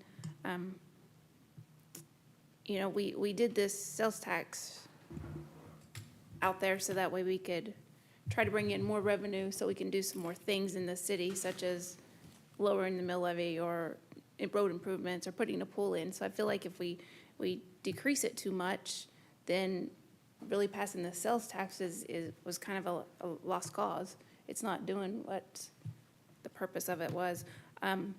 We also have to be mindful too, though, of some of the legislation that's out there. There's legislation out there that for assessed valuation to make it where it's a flat 4% and that's it. And so we have to be mindful of that, because if we reduce too much now, you know, it's going to be harder to go back and try to increase that in the future. So I think we just need to really think about it before we just start throwing big numbers out there. Thank you, Brandy. George? Well, as I've looked at this, I was elected to represent the people. I was elected to look out for their best interest, and that's what I've tried to do. But I've watched over the past few years as we have decreased services to this city. We've decreased them. We used to do the ditches, we used to do the right-of-ways, we used to hire, in the summer, we would hire people to mow and do this stuff. We quit doing that. We've raised our rates, what the citizens are paying, but we've decreased the services. That's just a fact. I don't think anybody can argue with that. It's a fact. And, you know, now we got this 1 cent sales tax, which I think is probably gonna raise a lot of money. And I don't know. Like I say, I'm elected to represent the people and their best interest. What is in the best interest of the citizens of this community? And I think a nice cut in the mill levy wouldn't help. You know, Mayor Mann came to us and asked us to raise that mill levy so we could hire more police officers and pay a better wage. We did that. We did that. We didn't hesitate. we did what was asked of us. But now, a $500,000 levy, $500,000? I don't know where you got that, Ben, but that's not much of a cut. Most of us wouldn't even notice it. Most of them wouldn't even notice it. But I would like to see us get back to balancing this out with, instead of raising the rates and cutting the services, kind of meeting that halfway and get these services back up to par. As I've looked at our streets and our right-of-ways, I see a real need to do something about it. I don't know if we need to hire contractors to do it. If that's what we need to do, then so be it. But we need to clean our city up. If it takes hiring contractors, then hire them. Bring it before the council and let it give us a choice. You know, I'm tired of looking at these right-of-ways. We haven't done that in years. We haven't had right-of-ways look like this in years. And it's a shame. That's all I got. Thank you, George. Tom? I'd like to correct Ben. I didn't say we were do what other cities are doing. I was using another city as a forecast for taxes, for the tax revenue. And they're exceeding what's been forecasted. One other thing I want to throw out there on the mill levy increase, or the holding the mill levy the same, we've gone from about $20 million to $28 million keeping the same mill levy. So we've got growth internally. We haven't given anything back, so I just don't support the half a mill. It's like a token for the first question on the ballot that we just passed. Okay, I just want you to remember, it hasn't started yet. I understand that. We But don't it's know. But it's going We to. have projections, but we don't 100% One, know. two. I think tonight, the idea was we take that first step to show the citizens that we are committed to lowering the mill levy. I think the worst thing we can do is a knee-jerk reaction and lower it too much. And then in a couple of years, let's say the economy tanks, let's say we have another pandemic, people stop spending money. Guess what we get to do then? Raise the mill levy when the economy's tanked. That's what I'm saying, be careful, just I be did very exactly careful what with I what we're wanted to doing. do. I got your attention. Half a cent or a half You percent. don't need mine, I'm not voting. A half a mil is token. Okay. Thank you. Thank you, Tom. George, did you have your button again? No, I didn't. I have you again, okay. If I did, I'm sorry. You're good. I apologize. Charlie? I just want to offer my 2 cents. I'm in favor of, I'd like to be aggressive on decreasing the mill levy, but I also think we need to be smart. I agree with the mayor. I don't want to do a knee-jerk reaction. I think I want to show the citizens that we're willing to reduce the mill levy. I'm okay. I'm in favor of $500,000, and then I'd like to look at it again in the future and kind of see where we're at, and perhaps even be more aggressive the next time. That's my 2 cents. Thanks, Charlie. Ben? Yeah, I want to go on record on this since we're going to talk through all this on it. One, let me say, and if the insinuation was that you were meaning that we were trying to compare ourselves to other cities, that wasn't my intent. My point just being is that anything that we do as a city, I don't think we should necessarily try to keep up with the Joneses on there. No, I'm sorry. Keep up with the Smiths. Sorry, Tom. But the second part is you know what? A week ago, 2 weeks ago, in special meeting, there, we were told that we couldn't do anything in terms of the mill levy for this year. And to my understanding, other than the mayor on this, nobody questioned that. But I spent time on the phone last week, with our city administrator and with Dee, and working with the county to make sure that this is something that we could do starting now. So to sit there and say it's a token, I think that's kind of a slap in the face, because 2 weeks ago, we were just gonna take it sitting down and say, oh, well, we'll just wait till 2025 budget to do anything.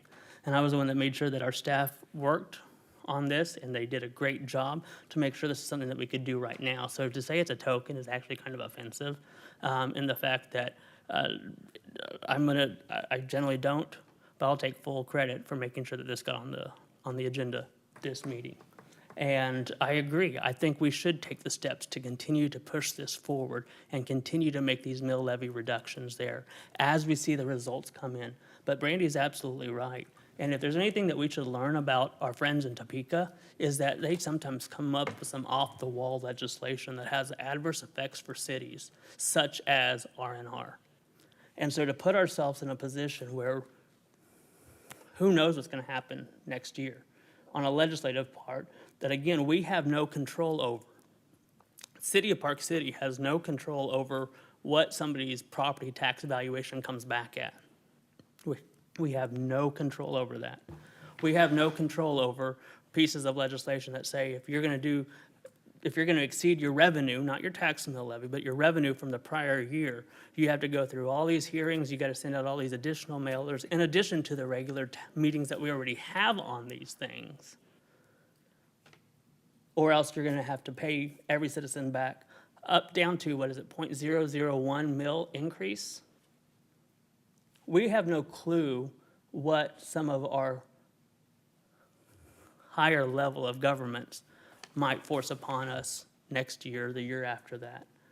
So I don't think it's wrong to take up an approach that says, let's start 1 week ago, citizens entrusted us with a 1 cent sales tax and to spend that money appropriately. And part of that was to begin the process of mill levy reduction. And I think we owe it to this week, start somewhere, and next month, or next year, as we get into the 25 budgeting process, and as we have citizen input on really expanding what they want to see done, that gives us a better idea of how to continue to adjust that mill levy. Because it would be great to make this city the benchmark for our community, for our surrounding region, in terms of the mill levy set. And that's what we need to work towards. I'm with you 100%. Let's keep working at this. Let's keep chipping at this to make this lower and lower and lower. But let's do it in a systematic way that has data and results to back it up as we continue to move forward. Thank you. Charles? Yeah, I'm going to hedge on the conservative side too. I think by doing any mill levy decrease at this moment is basically asking for a vote of confidence in our people that we are looking for their best interest. I don't think a $0.5 will affect the city budget at all, and that it's certainly not a lot, you know. If we would lower the mill levy 4 mills to the people, it's still not a lot of money on property taxes for the average home. But starting with a $0.5 I think is as much as I would want to swallow this year. You know, next year we will have hard numbers to work with. That's it. Thank you, Charles. George Capps? Well, two things. Just what is a $0.5 worth? 72,000. How much? 72,000. 72,000. And we're missing another big point. We're talking about we do this, we do that. We're forgetting one important thing. That money is the people's money. It's not our money. That money is not ours. That money is the people of Park City. So when we're talking about we do this, we do that, what are we talking about? That's not our money. That's not our money at all. That's the people's money. It's not ours. And I don't know what it would affect my taxes. I probably wouldn't even notice it. I wouldn't notice $0.5. But I suppose you got to do what you got to do, but you need to remember it's not your money. It's not our money. It is the people's money. Just like this is their house. It belongs to the people. They paid for it, we didn't. And sometimes I think we tend to forget that. In what way? Just like this. People are talking like it's our money and stuff. It's not our money. What, I'm just, what do you mean?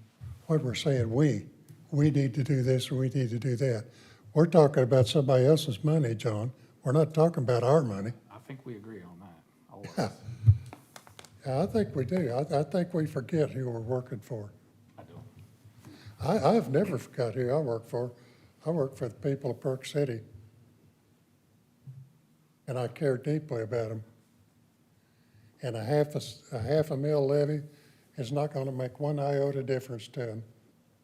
You know that, and I know that.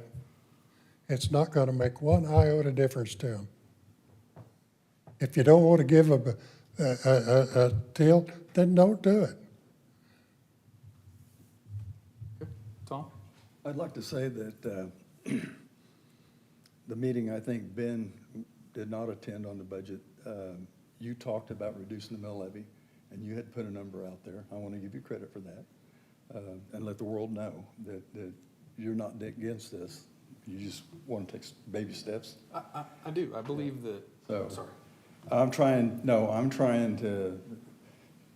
on your side on this thing, okay? Except for the amount. Here's my thing. I would agree with George when he says, we represent the people, we absolutely do. But I think also the people expect us to be responsible and not make knee-jerk, I mean, we could lower it 10 tonight if we wanted to. But guess what we're gonna be doing next year? And George's been around, Tom's been around a long time. We've laid off employees before. And I can't think of a more crappier meeting than having to lay off employees, and I just don't wanna go there. I don't wanna do that. I don't wanna raise the mill levy again to catch up because we made a mistake. I don't wanna lay employees off. I think if you remember, just in the last few meetings, we're battling to fill positions. And I think, yes, you're right. Tonight, lowering the mill, a half a mil is not a lot, but is what it is, it's progress. And if we do a half a mil this year, and more next year, more next year, more next year, and guess what? Over time, we could be the lowest one in Sedgwick County. Yeah, And that is at a time where cities around us are raising their mills. So this is our chance. I mean, if you remember, people voted last week they voted their confidence in us having some progress here. But we also have to be committed that we give some money back to our people. But what are they gonna say when they say, well, you promised to lower our taxes and you lowered a half a mil? Right. How are they gonna view that? I think they will view it less negatively than they will if we lower it 4 mills, whatever it is, and raise it back up in 5. John, I wouldn't advocate going that far. I might advocate 1 mil, but I don't know why a half a mil, My thing is, I just want you to realize that we have no deposits yet. We don't know yet. I don't. This is a step to get to where we want to be, and Well, it's a maybe start. we're putting the cart ahead of the horse here. I really feel like we are if we go too much. Tom, are you done? No, I wasn't done. I'm surprised it was on the agenda tonight, and we did a little more water go under the bridge before we discussed it. Well, that's my fault, and I did it because this is the last chance we have to do it. If we don't do it tonight, we can't do it for this year. I don't support the amount, but I do support the reduction, so I will support you on this. I'm not happy about it, and I'd like the public to know that. Well, I will support you, but I'm like Tom, I'd like to see at least a mil. But when people look at a half a mil, I'm gonna be curious as to what the people have to say about it. Well, we got to remember this next year at budget time again. Yeah. We can get more aggressive then when we have a little bit better projection, a little bit numbers. But remember, please, you're not supporting me on this. Ben made the motion, Charlie seconded. I am okay with it. Next comment would be George Glover. Yes, again, this is just discussion. There's nothing laid out in stone as far as what we're gonna do, so I think it's a good discussion that we talk about it. Me being a more fiscally conservative person, I like what Ben had to say about reducing it, the half mil levy in lieu of the sales tax to come in and see where we're at. Incrementally, if we do that 3 months, 6 months, whatever time period, we can relook at where we stand as far as reducing it even further. My thing is just being fiscally responsible. As a council, we owe it to the people that we represent. So that's where I'm at on that. Thank you. I have no lights lit up. I think we had a really good discussion, good comments. So I'm gonna call the question. We all in favor? Aye. All opposed? Motion passes 7-0. All right, next is item 10, discuss and consider adoption of the Parks Master Plan. Good evening and welcome. Thank you for coming tonight. Yes, sir, if I could, I'll serve this up. Starting in June of 2022, the city issued an RFP for seeking submissions for qualified consultants to create a Parks Master Plan that reflects Park City's current and existing conditions as well as one that would provide a vision and a blueprint for the next 5 to 10 years. Confluence was selected, and since that time, they have undertaken the effort to meet with key community stakeholders, to lead focus group interviews, hold public forums, and conduct online surveys reaching nearly 300 Park City residents.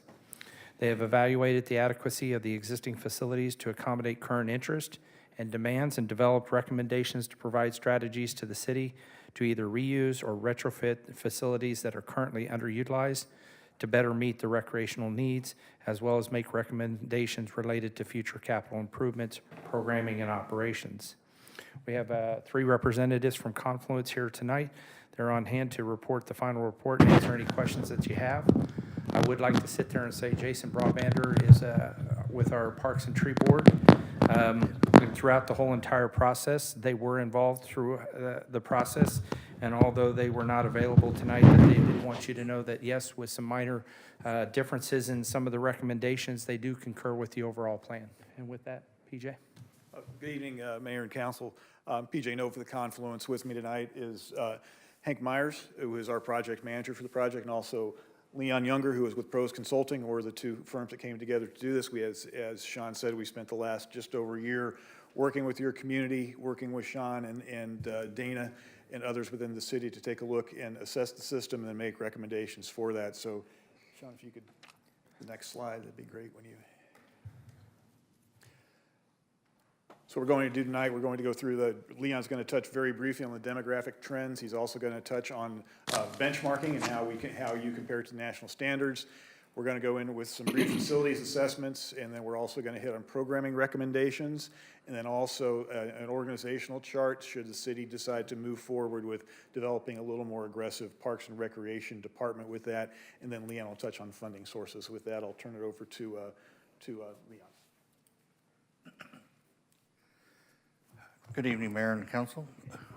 The demographic and trends piece of the work is really just to look at where the city is going with the population and how Parks and Recreation relates to the population that's here and what will look like in the next 10 years. The goal here is just making sure that we're quantifying the market for Park City, and then really how does that apply to the future in terms of programs and services and facilities and amenities that the city is involved in. Next. So looking at, the goal here is the city residents is understanding who the department serves. And we had good participation from the community on our survey, and many of you I've talked to already before about that, and we felt like we got good feedback from them, and really the understanding of, you pretty much know who your population is, so I don't need to repeat it, but the recognition is that programs and services and amenities need to line up with who lives here and what their needs are and what age segments they represent in the community. Next. So within that, there is anticipated a slight population increase over the next 15 years, but the intent is that programs and and amenities need to adjust to who's living here and making sure that the people are satisfied with the services that are being provided and the amenities that are basically in front of them. And that requires a diversity of programs and a diversity of amenities. Next. Right now, based on the demographics, the red line is the average for across the national average for participation. And in Park City right now, you have a stronger participation in football and volleyball above the national average. You're right at the national average for baseball, and then a little bit under for softball, soccer, basketball, and golf. But at this point, your citizens are participating in these activities, either here or at other locations, Valley Center or some of the other providers in the region. Within that, we also looked at fitness, because fitness touches everybody. And the areas that people are looking to, where they're stronger than the national average, is in swimming and weightlifting and jogging. Both of these I know showed up in the need for trails and the need for aquatic facilities within the city as an opportunity for people to have a stronger quality of life. When we talk about the benchmark, NRPA is the National Recreation and Park Association. They have 5 classifications of cities or park systems, and within that, they give statistics about best practices based on people who responded to a national survey that occurs every year. We just use this as an opportunity to look where Park City was in relationship to cities that are 20,000 or low, because that's the smallest the NRP classification they have is 20,000 or below in population.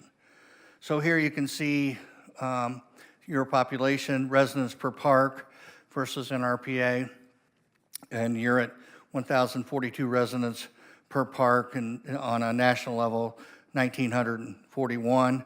On an annual operating budget, you're at 770,000, and from NRPA, 1,200. Of course, if you were at 20,000, you'd be at that level as well. And operating expenses per capita, $93 per capita. NRPA is 117. And then operating expenditures per acre in NRPA is 8,000, but you have 11,000 here because you have less people contributing. And then the developed acres per thousand is 8 acres per thousand, and nationally it's 7-8. And you can see that how closely you align with your services today. The number of full-time employees is 4 FTEs working in parks, and on a national level, 11.8, and then 2 miles of trails. And obviously, you're talking about money tonight regarding in terms of spending for parks in the future. And you can kind of see where that's a decision you'll make in the future. Your total acres you have is 68 acres right now within the city. Okay.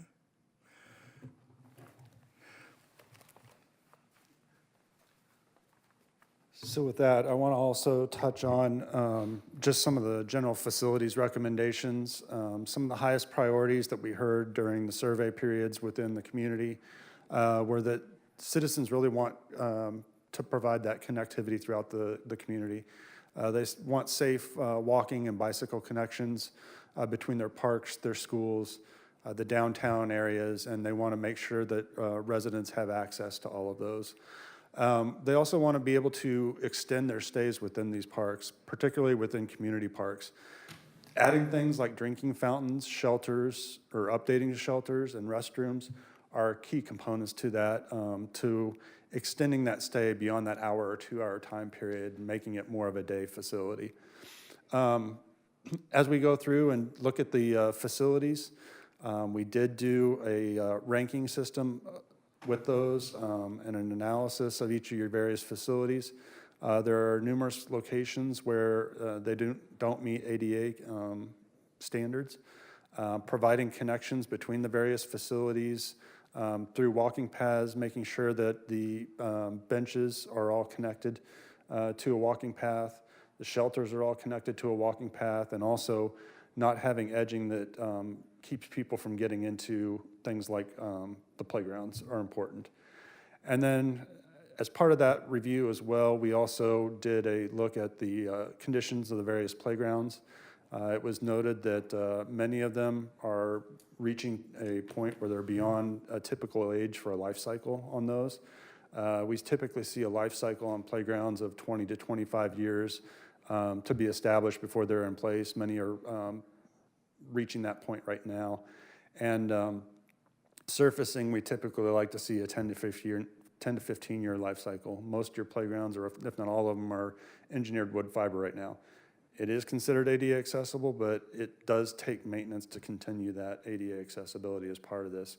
So transitioning that to a poured-in-place or a synthetic turf surface is much more easy to allocate for that ADA accessibility. Next slide, please. Provide more variety and amenities. So one thing that we saw consistently is you've got some trails, you've got some playgrounds and shelters, but there's some ball fields and some basketball courts and some other things kind of spread throughout the community. We've seen the new pickleball courts, and you're doing a good job of adding some of those new amenities in. But there's a lot of new trends out there in the parks and recreation world. And it's going to be important as you go through and update each of these parks to provide different opportunities within those parks to keep people going from park to park and really experiencing what you have to offer within those facilities. As part of this as well, we did a level of service analysis, and you can see the chart on the right, or the diagram. And really what those are level of service bubbles associated with the various parks types. So you've got the smaller parks that are more neighborhood or pocket parks that have typically a half-mile service radius. And you've got one community park, which is usually that 2-mile service radius. So you can start to see where the overlap is, where people are most served are in those yellow areas, and then the orange are still served, and then the red are really considered underserved. There's not a lot of residential within those red areas currently, but as things expand into those zones, it will be important to identify locations within the community that you can add in additional parks, whether those are neighborhood or community level parks. And then as we went through with the public, what we heard loud and clear beyond trails and connectivity within the system, the highest priority of residents, and you kind of mentioned this as part of that survey, is that people have a high desire for aquatics facilities. And when we got further feedback on what type of aquatics facilities people want, we heard that leisure pool and splash pad and lazy river and slides were the top priorities. Competition was coming in towards the end of that. But there was not really a high desire for any sort of indoor aquatics facility. And then also just for consistency across your system, looking at a consistent signage and furnishing standards that are used throughout the system so that when people come to these facilities, they can look at these parks and know immediately that this is one of Park City's parks. Next slide, please. As part of this, we also got into some detailed improvement plans for each of these different parks facilities. Here you see Hap McLean. One thing that we thought was truly important as part of the improvements to provide connectivity throughout this park and really make this more usable is a loop trail system throughout the park. You can see how that ties all the various areas together. Also incorporation of some additional disc golf holes throughout the park. Improvements to the ball fields. We've also identified a location for a future aquatics facility based on the recommendations that I just stated before. And we know that you're making some improvements to some of the shelters, and think that this is really the location within the community that it needs to be identified for a destination playground. So the biggest and best playground that you've got within your system. Also looked at some improvements for parking and drive locations, and then also the incorporation of an overhead covering over the BMX track. That was another thing that we had heard within the public meetings that was a high desire. And then also some incorporation of some multi-use fields further to the southwest. On Prairie Winds Park, we want to make sure that we utilize the existing trail as much as possible, but we feel like there's some opportunities there to really make this facility more useful to people. Incorporation of some outdoor exercise equipment, relocation of a pavilion that overlooks a new playground that has some coverings over it as well. And then also the creation of a loop trail through here. So making a secondary connection that allows people to walk around the park and really have a measurable loop within those facilities really makes a big difference to the experience that these people have when they're visiting these parks facilities. And then also just to provide access to it, having some additional proposed parking along the edge is also critical. Within Habiger Park, one of the things we looked at were some improvements to the parking to make all of the surfaces asphalt, providing some additional connections from those from the parking lot to the trails, and then also the incorporation of a permanent restroom and pavilion in that location we feel like is critical to making that a usable facility for longer periods of time.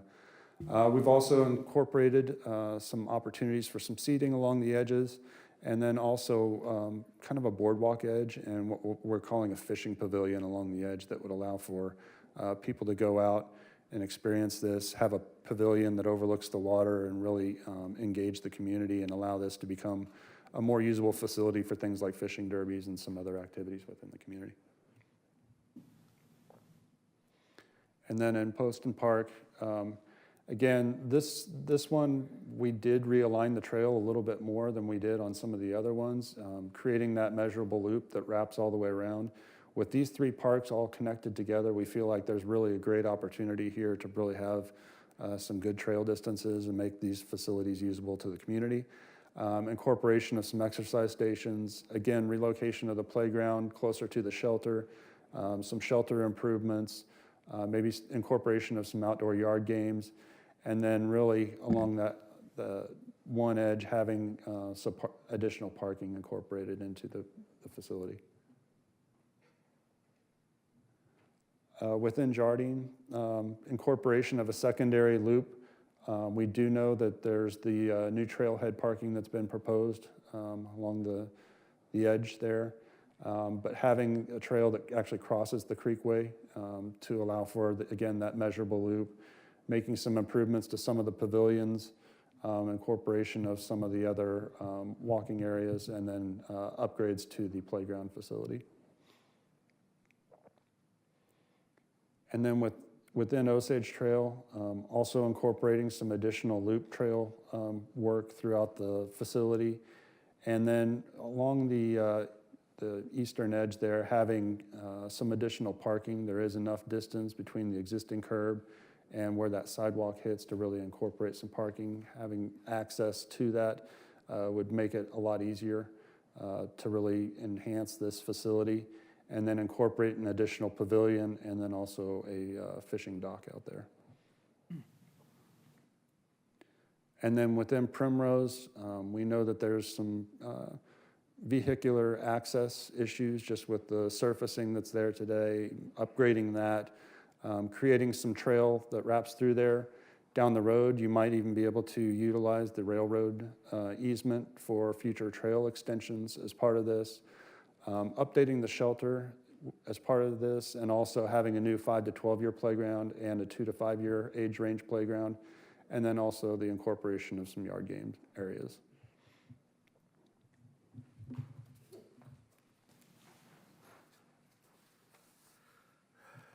Part of having a park and recreation department is really to have the ability to program the spaces that you do have.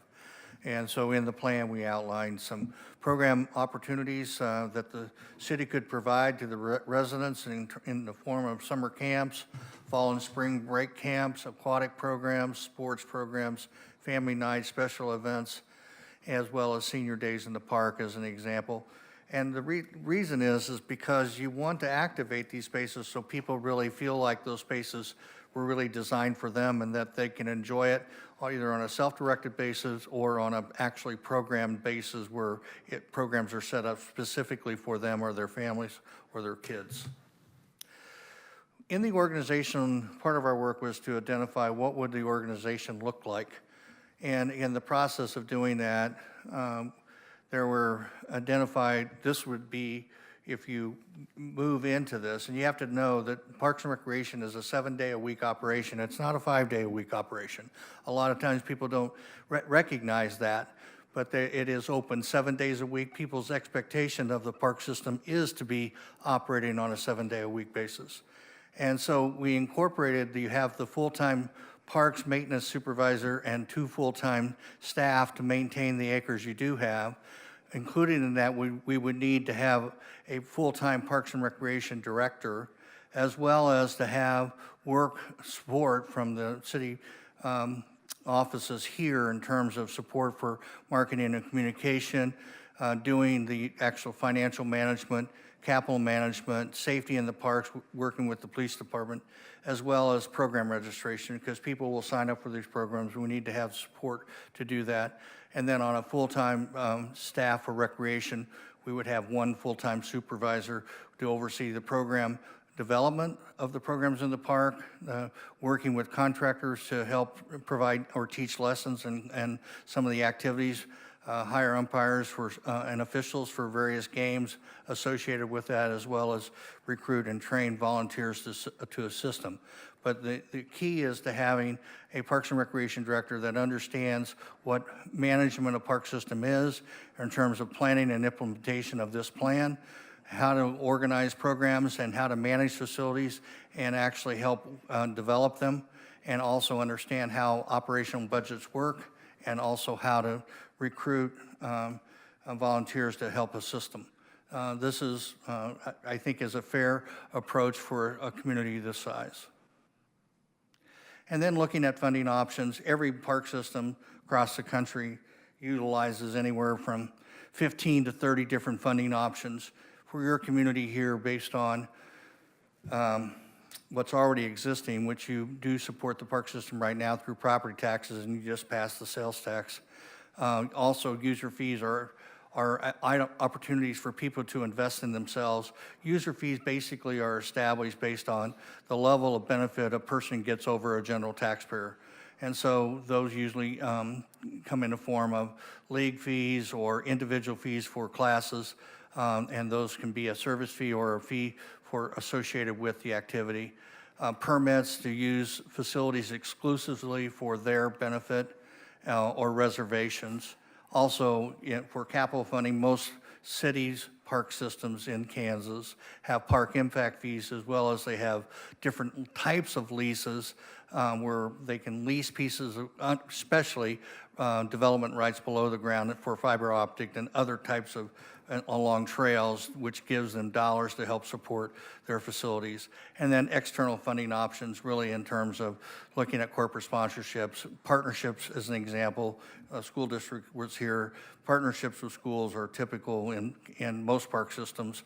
Foundations, I heard earlier that you were considering a citywide foundation. And park systems have foundations as well, private donations and volunteerism.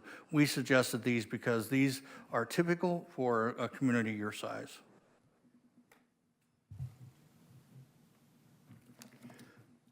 Discussion? You have any discussions on items about what we presented or what was in the packet? Any discussion on this? Any questions? Okay. Looks great. Looks exciting.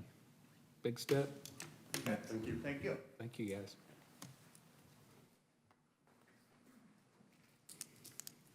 Okay, so I would entertain a motion to adopt.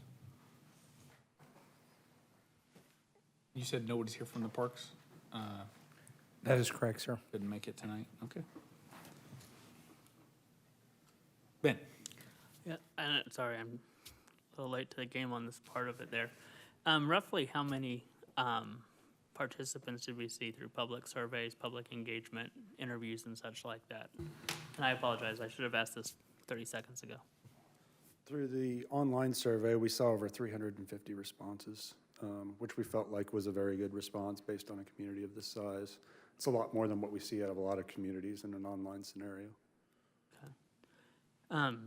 The reason I ask is that obviously as we're getting into this, and we just had the conversation before on the previous item, there is that we know that citizens are engaged on this idea of parks plan.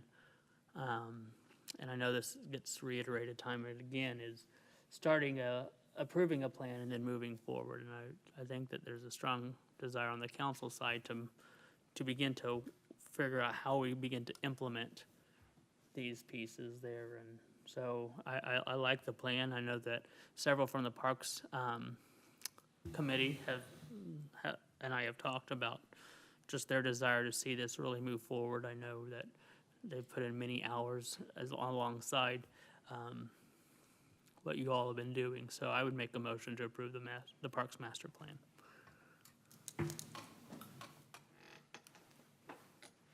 Tom? I'll second it. Oh, what's wrong with that, though? Anybody else have any comments? Okay. I guess something I want to say is to kind of tail on what Ben was saying. I do agree that, a while ago we discussed the cards that were brought back as feedback for why we're soliciting information about the sales tax, you know, this is something that'll weigh heavily on direction, because we've already engaged citizens. And, you know, a great thing, I think we've seen over the past few years is, or past probably 20 or 30 years, George, jump in if you need to, but we've seen, like, we've done our best with parks, but they didn't flow that well. I mean, I feel like we have great parks, but I think they could be even better parks. And coming up, the first thing we got to do just to make everything flow correctly and make sure we're not missing any areas is have a good master plan. And once the plan's done, the hardest thing is then you got to have money to do it. So I think the timing of getting this back is fantastic for us, as we've had some other great news that's going to help us with funding of some of these projects. And as George mentioned a while ago, you know, valuations on stuff keeps going up, prices keep going up on so many things. And, you know, when are we going to offer more services for our people? And this is a prime example of us getting out in front of something. So, George. Well, the one thing that I've always had a problem with the parks on is if a group of young men on a Sunday afternoon want to go play a game of workup, they can't do it. We don't have a ballpark for them.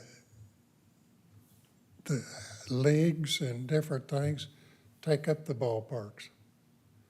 Therefore, our citizens who are paying for the parks don't have a place to use. They can't use it because some league is using them. And I could speak from experience for that, because when I was a police officer, I had orders come down from above. I had to remove some people from a park. And I got to tell you, that didn't make me feel very big. So some out-of-town teams could come in and play. And when you're putting a park program together, that is not right. I know as a police officer, I felt terrible. I felt terrible. These were our citizens, and I had to remove them from their own park so out-of-towners could come in and play. Something wrong with that. It's something that if we're doing this park plan, we need to work on. We need to fix it where our people can use the ball diamonds. And right now, that's a problem. Okay. Tom. I just have one comment, and I like the plan. I was a little disappointed in one of the meetings I went to, the poor attendance from the public. I'd like to see more people there. But as we go through this and start spending money, I'd like to see us not do it in a floodplain. I'd hate to see us go invest $1 million in something in a park and have it wash away next year. And then we spend another $1 million, and we've done that with ball fields and stuff to a lesser degree. But if we're gonna do some of this development and do some buildings and stuff like that, like we're showing over in the park with by the pond, that's out of the floodplain to be fine. But if we went down and did something like that in the park up north, it'd be suspect for flooding. So I just caution us as we do that.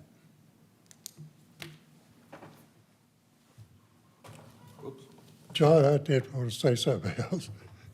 It's McLean Field. You talk about, I've been here for years. McLean Field used to be state-of-the-art. It was a state-of-the-art facility, and we've let it go. I look at it, I seen a deal where they want to tear down the old press box. And I remember playing ball in that thing as I was a young man growing up. And like I say, it was state-of-the-art facility, but it's not anymore. And I just want to throw that out. We need to do something about McLean Field, because that has a good history. Ben. Yeah, I just want to echo what Tom said. I think it's good just to take our time and do a reasonable approach rather than making any knee-jerk reactions based on a presentation. George Glover. Yes, one of the things was noted was a park and rec director. If you look at a lot of the small cities around us or towns, they all have someone who's guiding them, someone that's a director of what's going on in the park, someone who maintains, but also does the establishment of programs in those parks. I think we need that to take some of the burden off our staff, because I don't think we can do it. But if we have somebody come in along with volunteers, I know there's I've talked to volunteers that want to volunteer in the parks. And I've had several want to volunteer at the fishing derby this year, and it's gotten bigger and bigger each year. I think this is also a way to, when we look at the sales tax, provide some of those monies for that director, but also just enhance, to have the amenities here. I can't tell you how long I've been on this council, and I hear it a lot, it's about a swimming pool. But this goes beyond that, and I like the way they've presented it in the different parks, the ideas, which I didn't see before. So I appreciate the work that you guys did on this.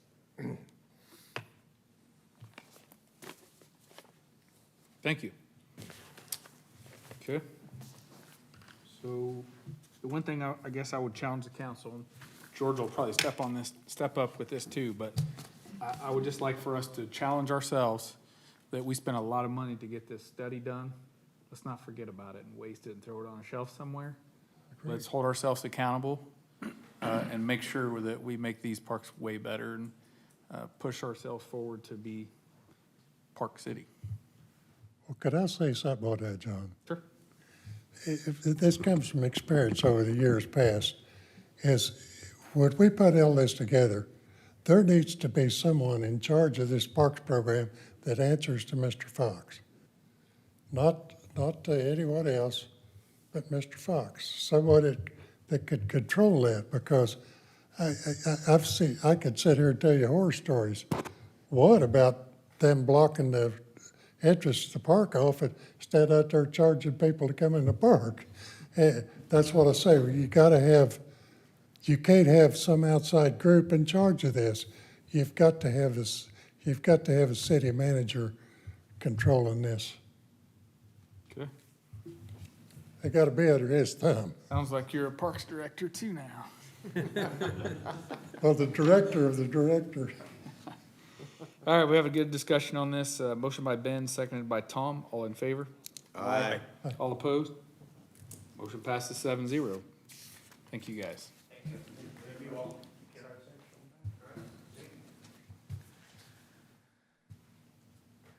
All right, we're on to item 11, presentation of the stormwater ERU study by Wilson and Company. Good evening, Mayor and Council. Wilson and Company has been working on our stormwater master plan for some time now, and part of that plan is determining a revenue scenario that best supports the initiatives of the stormwater master plan. On August 1st, the Stormwater Committee voted to approve a recommendation to Council on their preferred funding scenario. The Stormwater Committee is recommending revenue scenario number 3 that was in your packet. The chairperson is here to answer any questions after Charles with Wilson and Company presents and explains all of the scenarios. Staff is recommending Council determines which funding scenario Wilson and Company should incorporate into the stormwater master plan. Yep. Do we have a, oh, I'm sorry. Sitting down low. Slide number 1. That's it, correct? Yep. Yeah, that's the presentation. There you go. That's slide number 1.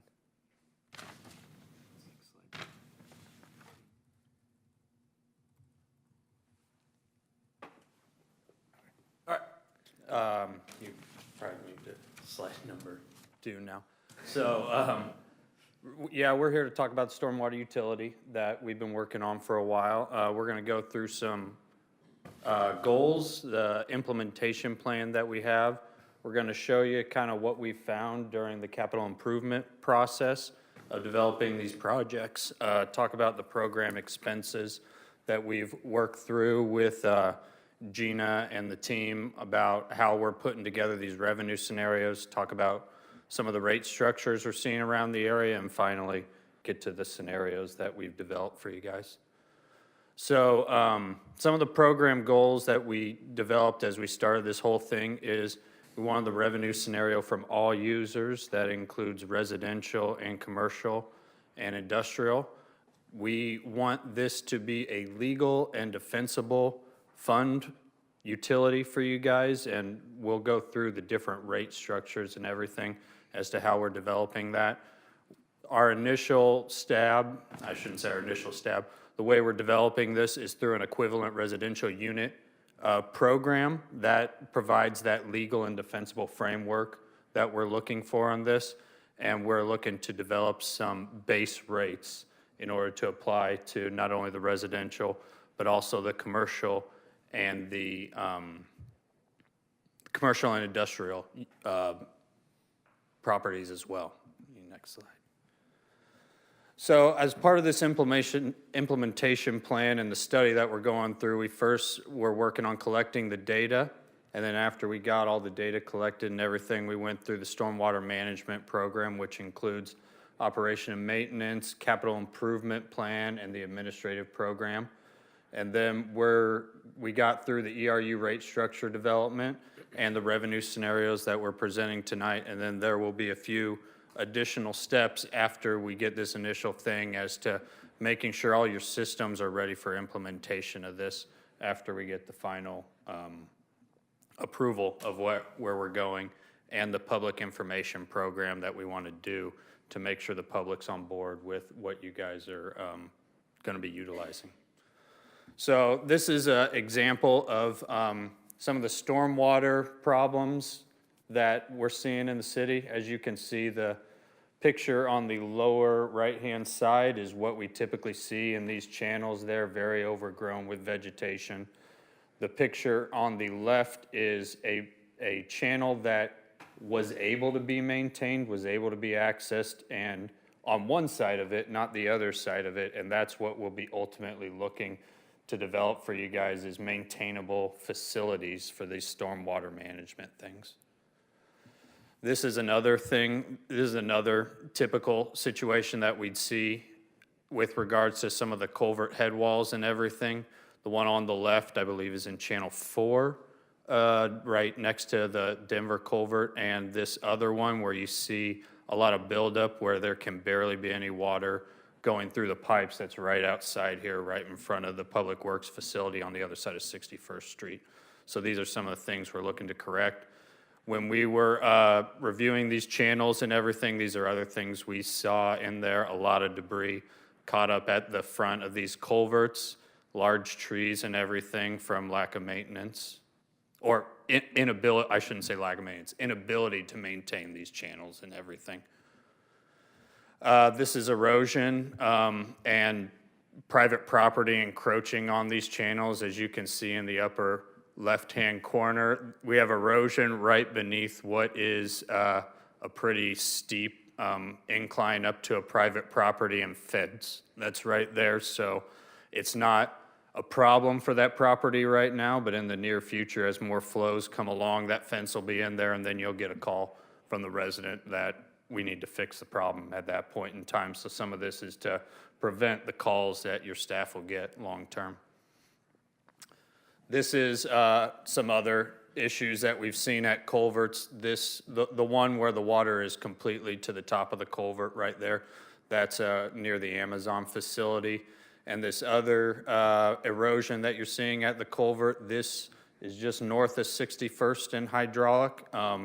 If you go drive by there, it's actually been fixed by Zach and the crew since then. So that's some of the things that we've identified, and your guys' crews have already gone out and fixed within that time frame. This is another one right outside of the Speedway. There's a lot of erosion and everything that's going on here, and overall, and we were talking to your guys' staff, it's hard to maintain these facilities, so we're looking to develop things in our capital improvement program to make these things more maintainable for you and everything. This is a situation where utilities are crossing, and erosion and scour have caused them to get damaged or could be damaged in one way or another. Electrical powers, and you can see the fiber optic with that orange that's exposed in there. If a rock were to hit that, whole bunch of people would be out of internet and everything like that. So it would be a problem long term. And this is kind of to indicate to you guys that there's access issues, and that's why a lot of this maintenance is not able to be maintained, because the maintenance crews are not able to get down to these channels to actually clear out the debris very easily. So as we're going through these capital improvements and everything, it'll be important to keep access in mind so that they can get down there and properly do their jobs as we're going through this and when we design it, or not us, but when the designers, engineers design it long-term, So yeah, as we were going through this capital improvement plan, I kind of discussed earlier, we have some program expenses. The first one being the operations and maintenance program. There's existing maintenance happening, channel mowing, debris removal, existing repairs like we discussed, bank erosion. Part of operation and maintenance that could be happening in the future is street sweeping. Other things like pipe clearing and everything could be a part of it. That's currently not within the program that's going on right now, but these are other things that we see from other facilities as regular operation and maintenance. Capital improvement, we've gone through a pretty extensive review of the capital improvements. We have 15 of them that we'll present to you guys. Both large and small projects, that the costs will include construction costs, planning and engineering, and some of the revenue scenarios will consider debt service financing. And the last part of it is this program's going to take some administration and you guys do some regulatory compliance as well with your MS4 permits and things like that. All those expenses can be lumped into this funding and be paid for out of the stormwater rather than general funds. So when we went through the existing 2023 operation and maintenance costs, we looked at kind of what you guys did in your guys' current thing and how those numbers came out with regards to paying for people's salaries, paying for people's benefits and everything like that. So when we were talking to Zach and the team, they have 3 maintenance staff out there 3 days a month for the 9 months that they can actually get in the channels and everything like that. And so when we roughed that out for the staff and everything, it came to about $37,000 in 2023 dollars. We looked at existing repairs. There wasn't a ton of information as to stormwater repairs within the iWorks currently. And so we looked at other cities that we do different kinds of city engineer or on-call work for, and roughly with the size city, 25,000 was about what is seen as there. And then this last one is one that we added on that would be good to do as a part of just a regular operation and maintenance, get the GIS system that you guys have upgraded so that all your stormwater facilities are included in there. It's something that majority of cities have and would be good to implement for yourselves. So this is kind of small. These are the 15 capital improvement plans that we developed as a part of this. The first 10 are associated with channels 4 and 5, which are in the main portions right around 61st and hydraulic here. And the last 5 are associated with a couple other problem areas that we developed as part of the, or not that we developed, that we learned were problems for the city as we dug into it more and talked to Zach and it was Deck before Gina was on board with these projects. And so the total number for 2023 dollars came out to just under $3.4 million worth of improvements. And this is where they're located at in the city. As you can see, the first several are right in the core area, right by City Hall and everything, but there are some that are spread out in other areas to where we can touch different aspects of the city and make everyone feel like the funds are supporting them. So with regards to the administration and regulatory, these are approximate numbers that we have pieced out from looking at different things. In order to just apply the utility, make sure all the funds are getting collected and everything, we had one administrative staff for about 3 days a month to just perform the administration on the utility. There's also an MS4 compliance and permit that you guys have to submit each year to KDHE. We do this for a couple other communities, and based on the hours that it takes for us to complete that, it was about 250 hours a year And so that's where that number came from. And then there's other stormwater reviews to make sure that the development coming in is in compliance. All the developments are in compliance. So all those numbers together are what they are, or what they could be in today's dollars and everything. And just to give you guys a sense of where you're at today, the current funds only bring in about $50,000. And so all of these just regular maintenance and administrative and regulatory compliance things that you do today need to get pulled out of that $50,000 that you currently bring in with the current funds today. So these are the different rate structures that we've looked at, or that we looked at as a part of this program and everything. The first one is the one that you guys have currently implemented. It's a flat rate system. Flat rate is very easy to understand, treats all properties, regardless of residential, commercial, or industrial, the same. Bel Air, the community right next door, has a similar system. They charge $2 a property rather than $1 a property, and I think the income is around $80,000 to $90,000 a year for them. The next rate structure we considered was a tiered rate structure. Once again, it's easier to understand because it just breaks it down as you have 1 acre of, your property's 1 acre, you pay this rate. Your property's 2 acres, you pay this rate. Where it gets a little iffy is when you get on the edge of right between going from one tier to the next tier.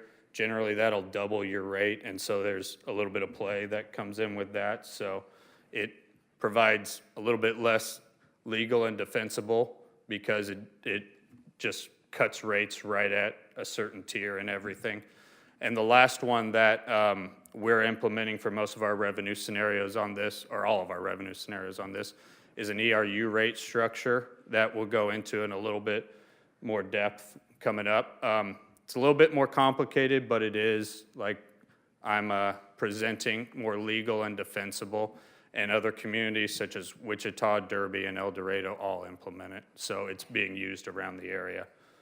So the ERU rate structure, as you're seeing here, combines single, multifamily, condominiums, and mobile homes all within the residential rate, and all of those different ones will be used as a flat rate. In order to develop a unit for an ERU, we surveyed 10% of the community, all your different residential rates, to get their impervious area as a part of that, and that is the 4,095 square feet of impervious area on average that you guys have for your residential properties. And so then that flat rate that we determine for the residential properties will get divided up in a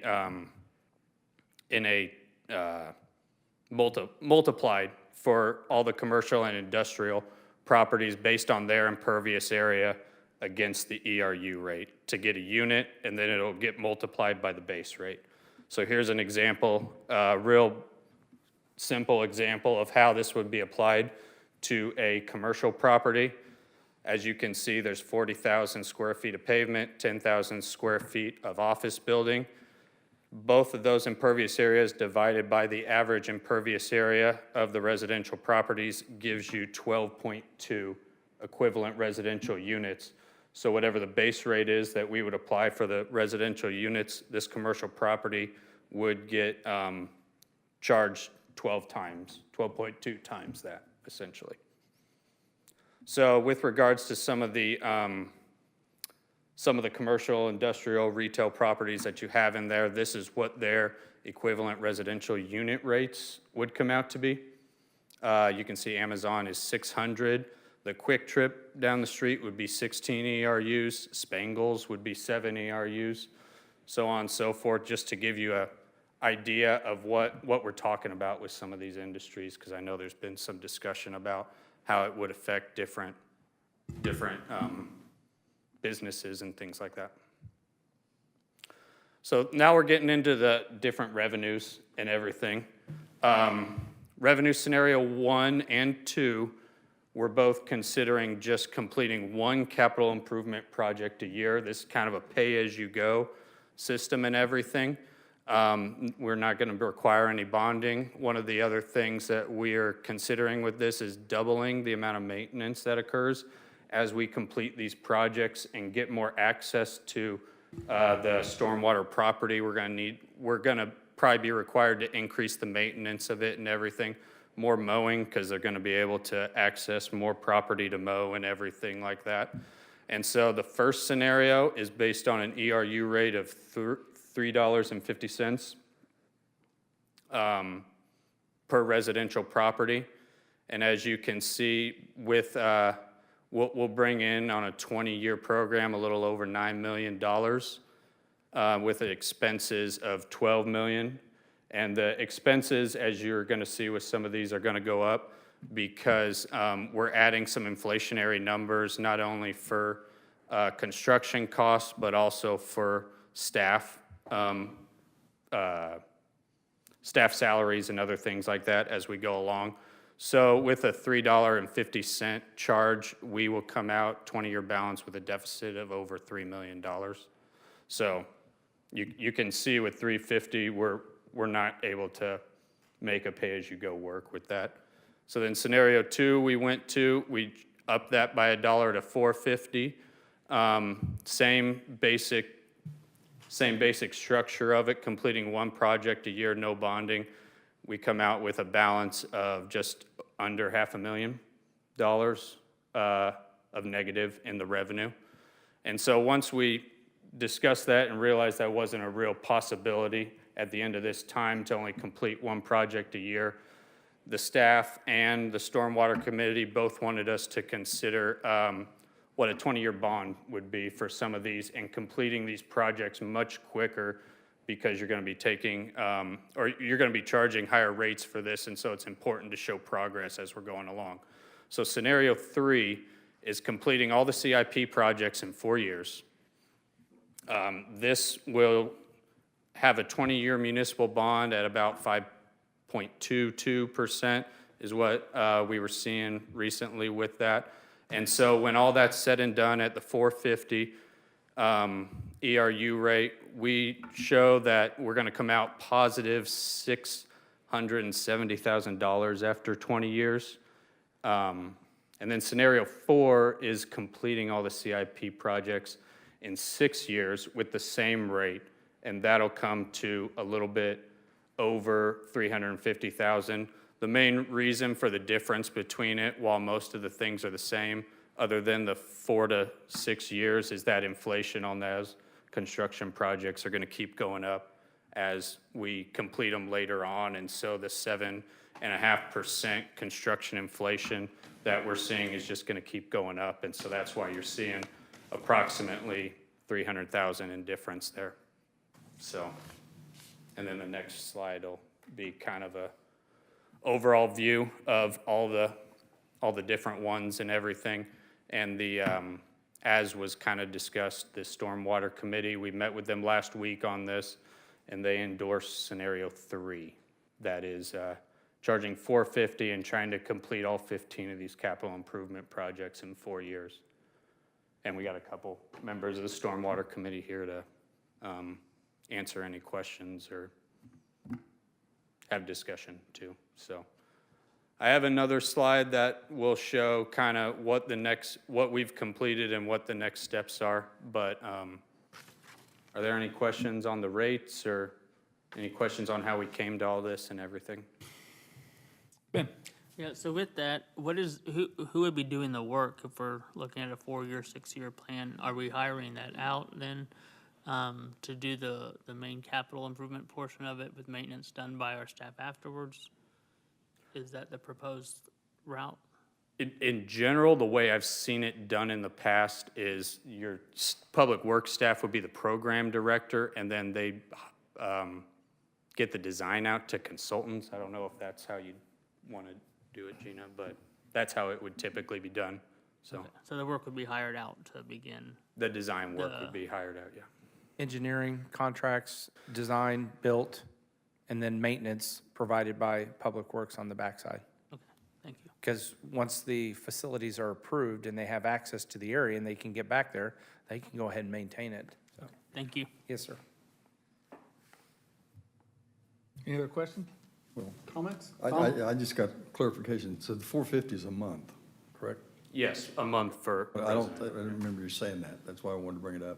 You Okay, may have. yes. So for, over the course of a year, it would be $51 for a And residential. then it would be based on LRUs, like the line item you showed on one of the charts. For the Yes. industry, they've got 12 LRUs, they'll pay 12 times that. Okay. Yes, so, Okay. yeah, Amazon had like 620, so they would be 620 times that. Per month. Yep.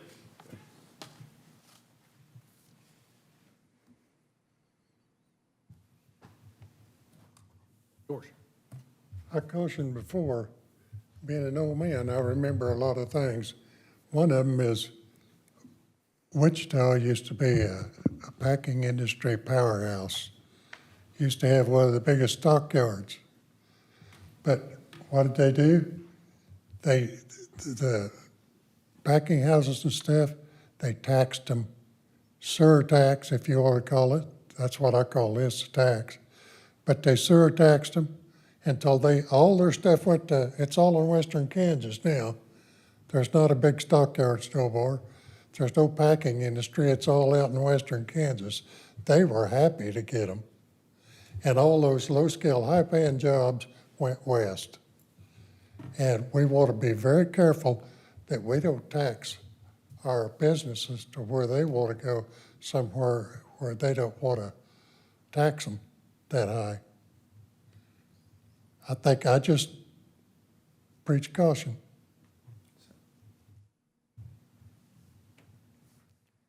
Experience tells us what happens. Yes, it does. Kyle? Thank you for patiently waiting the night, spending the evening with us.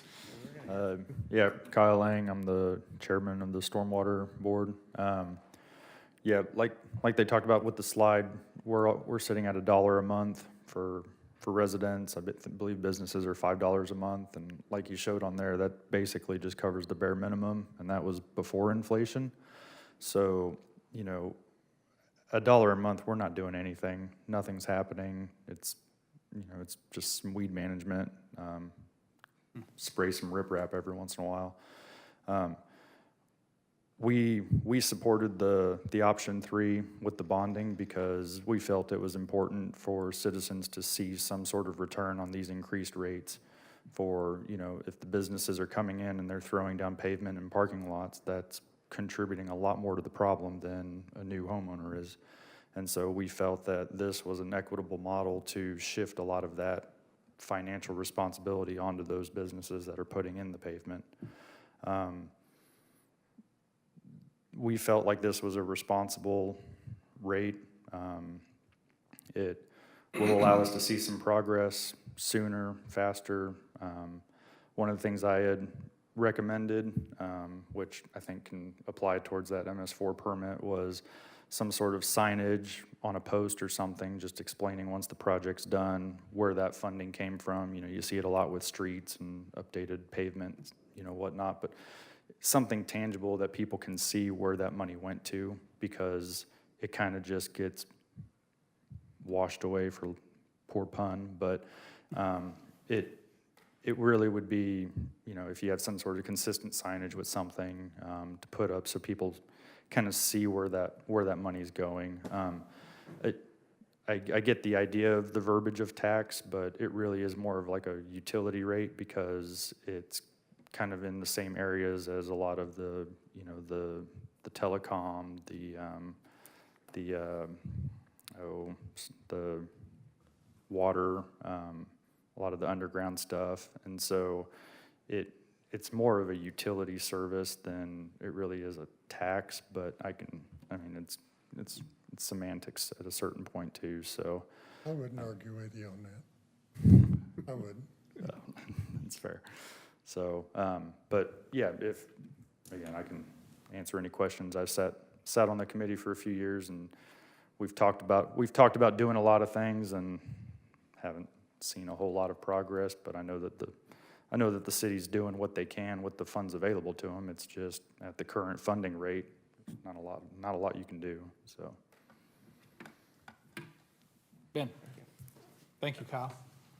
I mean, I guess I do agree that, you know, one of the things we have is $1, $5 and $10 doesn't provide much in terms of addressing the stormwater issue that we're facing throughout the community, especially in the ward that George and I serve in there in Ward 3. There's a lot of areas, if you looked at the map there on that. I guess part of, but to George's point as well, is the utility or the tax, however you want to phrase it. I'm just looking there based on that. That's a nearly 290% increase for Amazon. It's a 200% increase for Pratt and for some of these others. And yes, we can argue that that is part of, I mean, they have money to absorb that in some way, shape, or form, but at what cost as well, is the flip side of that. Did they look and sit there and say, well, I mean, we just got hit with a 200% increase on our utility. That's some of the stuff that I think worries, because if they one, start to eliminate positions, first off, to maybe to help compensate the added cost, or two, if long run they sit there and say, well, maybe the cost of business is getting to be too high, that could be another problem as well. So I think that's kind of my problem is these are great recommendations.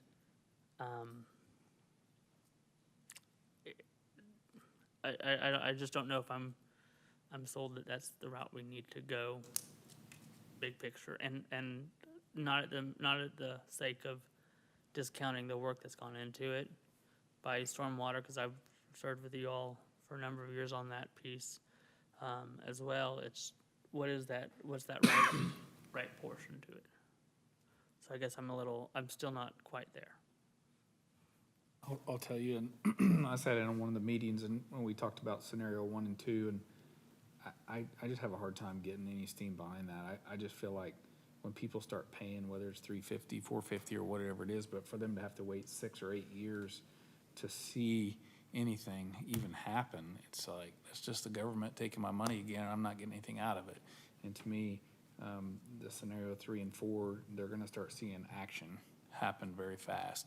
And I'll tell you, I started on the council many years ago, and several have been around a while, and I'll tell you, like, I can remember I'd probably been on about 5 years, and I can remember, I think Mike Logue was actually one of them, but we had citizens coming in just up in arms about the ditches behind their house, and one of the guys was talking how it'd been that way since 1982. And I'm just thinking, kid grief. I was in elementary school, and we're still talking about the same problems that we had back then, and it still hasn't been fixed even now. And this is, we found a solution here. We spent money and had a study done, and again, I would challenge ourselves that we paid money for a study, and we have a solution here. We got to find a way to make it happen that fits our community well. But so, Charles. I think I'm going to echo basically what you said. You mentioned, when I first got on council, you mentioned that something about the stormwater situation, and in the past 6 months, I've driven around looking at a lot of these ditches, and the pictures that you see in here basically paint the picture of where we're at. We're in a must-do situation. We don't have a choice of when to do it. It needs to be done now and as quickly as possible. 4 years is quick, and I think that's exactly the plan we need to follow. Now, whether we pay for it one way or the other, that's another question. But how does the ERU rate structure that you've developed, how does that compare with other or neighboring towns, such as Wichita and the surrounding area? So Wichita's is a little bit different designed than the one we are. You can be charged for a residential property up to 3 ERUs in the Wichita one. It's not every residential property is charged one rate. Theirs is $2 for that. based on a ERU value of 2,000. So a property could be as much as $6 in that system and everything. And I believe it's for, the Derby one's a little bit different as well because they evaluate both pervious and impervious areas in that one. So there's a ton of different ways that we could structure it and everything. Overall, the 450 rate that we're showing right there is a little higher than most in the region. Valley Center on their tiered rate, their lowest one for a residential property is $5.50. So we're not the high, you wouldn't be the highest at 450, but most of them are coming in around $3 or $4. It seems like somewhere in between there for their rates and everything. It's comparable then, basically. It's comparable, yes. So, I mean, I don't think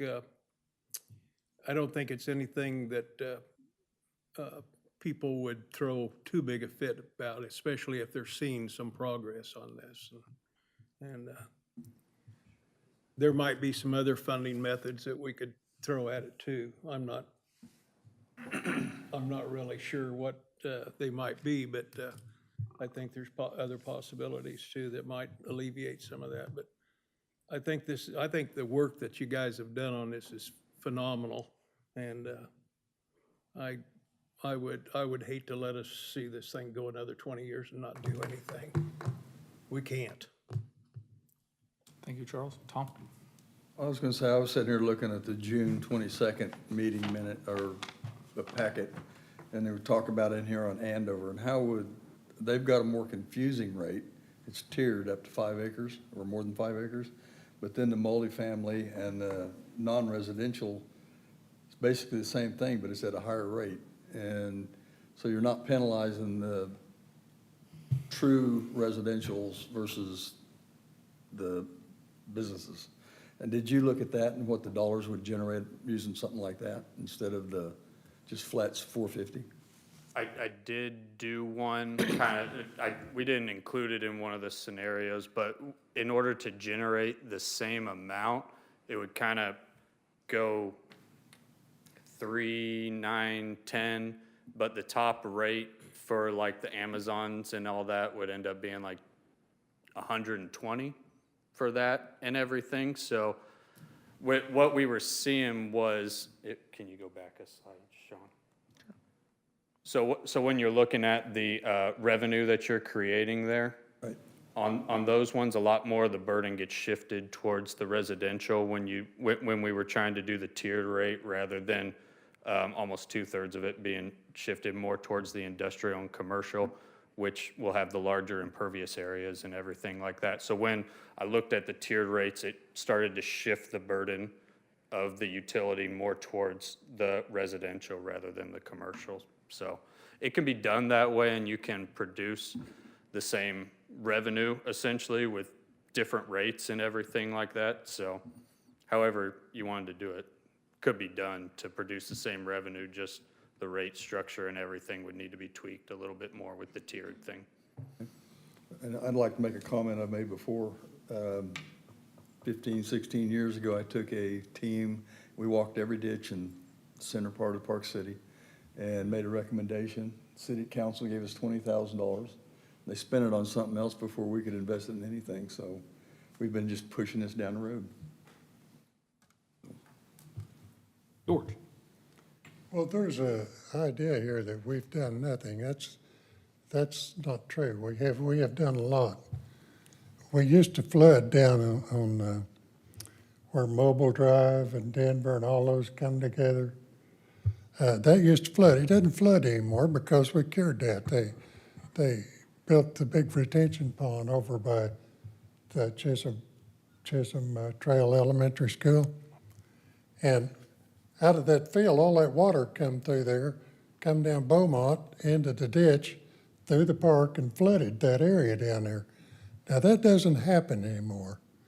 So for people to say that for 20 years we've done nothing, that's not correct. We have. We've done quite a bit. And Pratt Industries building their big retention pond I doubt very seriously if they're contributing much to our stormwater. I know they got big parking lots and stuff, but I doubt very seriously if any of that runoff from them is causing that big a problem. And also, Amazon, while it's not much, they have also made attempts to control some of that. They haven't been successful with all of it, but the idea that we're not doing anything is just not right, guys. We have been doing stuff all these years we've been doing it. I would say we have kept an eye on it and tried to plug holes, but I don't think we've kept up. And I think that's evident by the pictures that we saw. And I'll tell you, I'll kind of back up a little bit on what we talked about earlier. We polled some of the public on projects that we want to get done, and number one came in as roads. Well, what's under the roads and is drainage. And when the drainage starts failing, then the roads start failing. So it all comes together, and we got to make sure that we catch up on that. And while I'm mentioning roads, these drainage areas are very similar to where we're at on roads. We didn't invest enough in it, so now we're behind, and we got to catch up. And that's what this is for. And it stinks, and we don't like it. But here's the thing: is we have a solution. It affects. I would say the people that get the most effect off of this is going to be folks in the Horseshoe in Ward 3. But it spreads the cost out amongst everybody.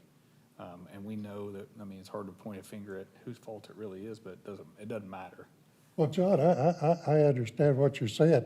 I just said that I heard talk about how terrible it's been and we haven't done anything, but that's not true. I think we need to be open and transparent. We've done a lot.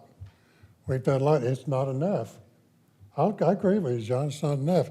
And I'll probably support this, but still, I think we ought to be factual about it. We've tried. Thank you, George. We've tried.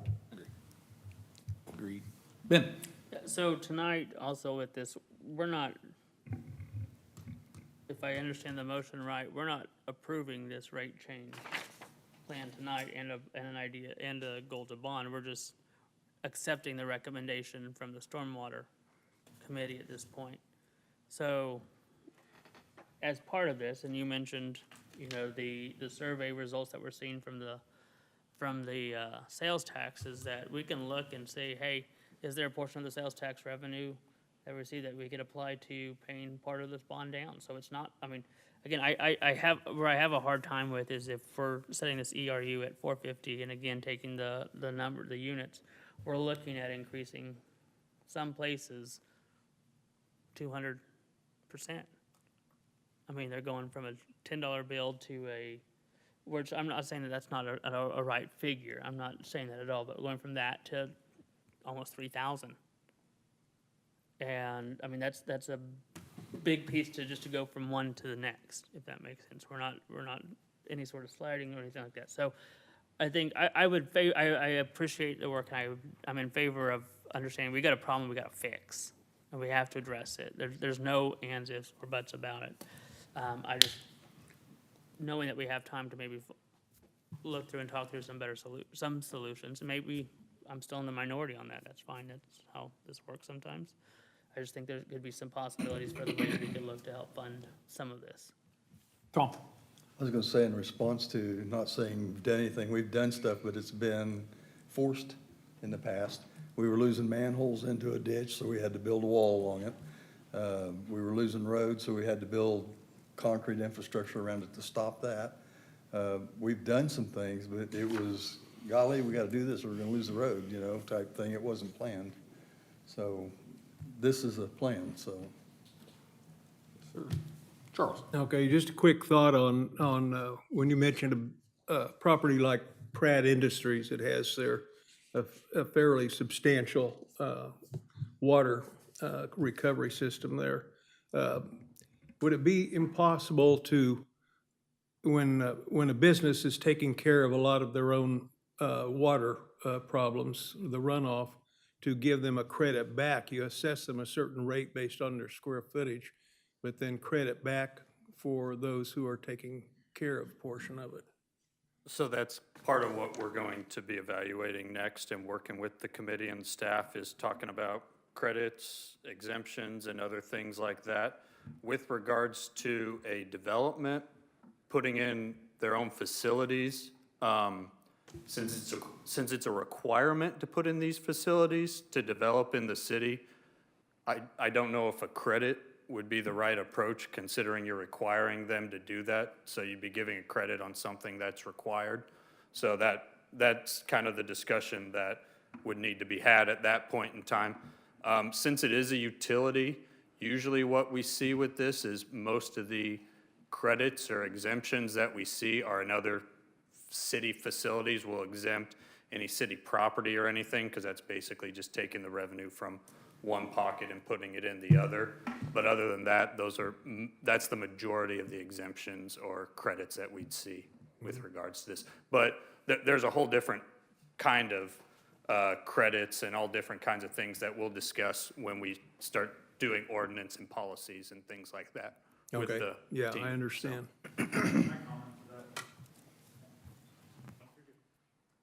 So yeah, we did talk about that type of thing because in my neighborhood up north of 85th and also in Saddlebrook, our drainage goes into a pond or a detention pond, and then when it fills up too much, then it goes into the Chisholm Creek or whatever, which is north of the city drainage bypass. So none of our stormwater even goes into any of these problem areas anyway.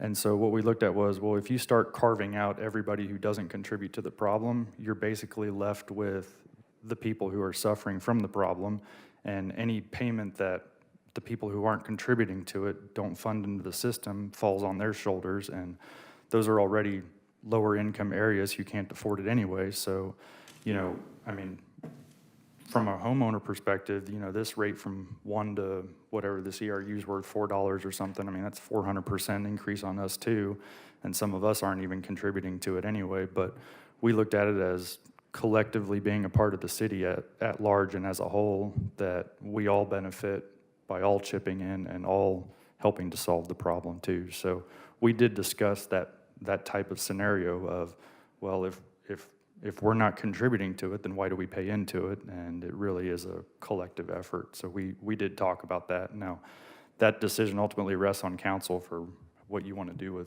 with that. Ben, you did talk about, do we have to decide anything tonight? No, but from the Stormwater Committee perspective, we're kind of just sitting in limbo wondering, what's the funding going to be? When does it kick in? When do we start having revenue so we can start addressing these things? So, you know, you guys decide when you decide, but from our perspective, the sooner the better, so. Thank you, Kyle. Charles, did you have something more? No. Tom? I'm not sure how this is going to end up, but I'm going to make a motion that we approve or support the Stormwater Committee's recommendation for the ERU scenario. It can change maybe, but for scenario 3, okay.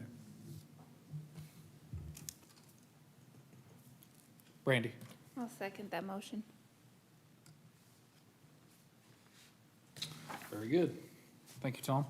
I have a motion by Tom, second by Brandy. I'm seeing no further discussion. All in favor? Aye. Opposed? 7-0. Okay. Move on to item 12, discuss and consider approval of a bid from APAC Construction for paving improvements for West Parkview. Good evening again. On August 1st, a bid opening was conducted for the West Parkview improvements in our 2023 street rehabilitation program. A total of 2 bids were received for the original concept of a full-depth reclamation. We refer to that as FDR, with a 2-inch asphalt overlay. But we also went ahead and bid 2 alternates. The first of the alternates was that same FDR process, but with a 4-inch asphalt overlay. That's alternate number 1. Or a full reconstruction, keeping the curbs but pulling everything out, doing 5 inches of base and 5 inches of asphalt pavement, and that's your alternate number 2. So in the packet, you guys have all 3 bids, the original bid and the alternate. They all exceed the engineer's estimate, but staff believes alternate bid number 1, the FDR with the 4-inch asphalt overlay, is the best solution with a total not to exceed cost of $609,030. That's a tough one. This is a budgeted item to be paid from the Special Streets and Highway Fund. And I stand for any questions you may have. Tom? I have one question, and I brought it up, I think, a couple meetings ago. The approaches into the East Parkview, West Parkview area on the side streets coming in were crazed and breaking up. Was that looked at and identified? Yes, and it's Gonna not. put a new road in and you got something breaking up coming into it, and I just want it fixed. I just soon get it fixed. Yeah, it's not necessarily included in this bid package. Okay, That doesn't mean that we couldn't address it. okay. So it would be additional. I think that would be separate. Right. But yes, it is not included in this cost. Okay.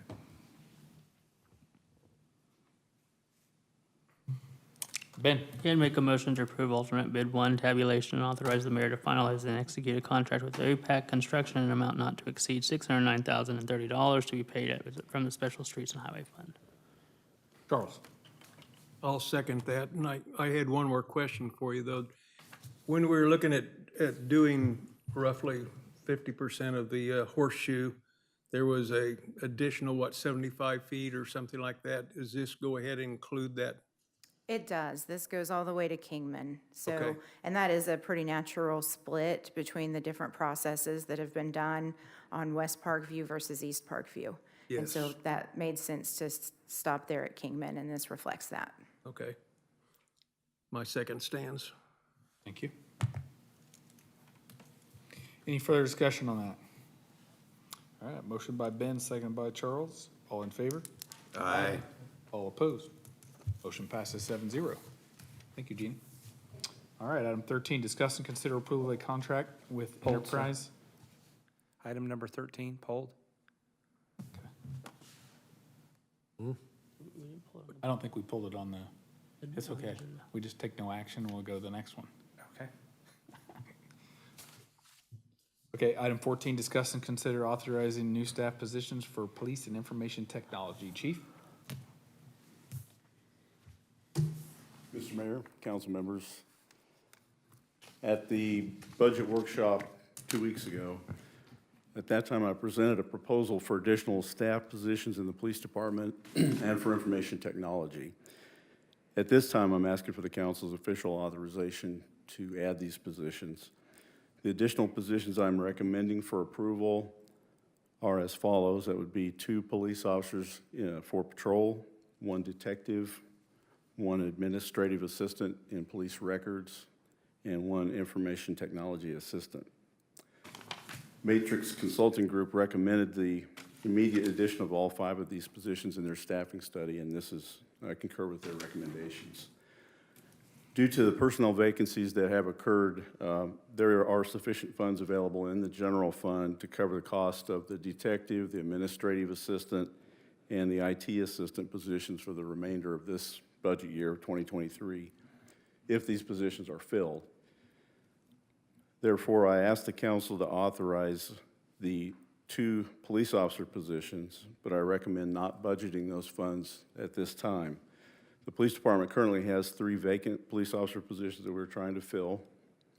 In the event that we are successful in filling all of the existing vacancies, at that point, I would ask the council to amend the budget to cover the cost of the 2 additional officers. Although the funding for the additional positions can be postponed, I believe it's important to officially authorize the positions. The reason being that this sends a clear signal both to our own employees and to potential applicants that the city intends to authorize these positions. As far as the fiscal impact, the 2024 proposed budget already includes the cost of $345,000. That means it's time to stop, right? It already includes $345,792 for the detective, the administrative assistant, and the IT positions. And if the other 2 positions, patrol officer positions, are authorized later, that would be $200,000 funding could be delayed until such time as the positions need to be filled. So I'd be glad to stand for any questions that you might have. Thank you. Ben? I'd make a motion to approve 5 positions for the police department, 2 police officers, patrol, 1 detective, 1 administrative assistant, police records, and 1 information technology assistant. Charlie? Second.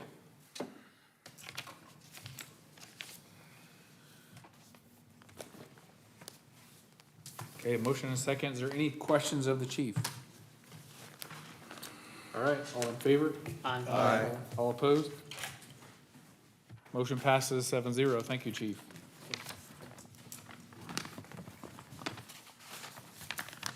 All right, we are done. Governing body comments?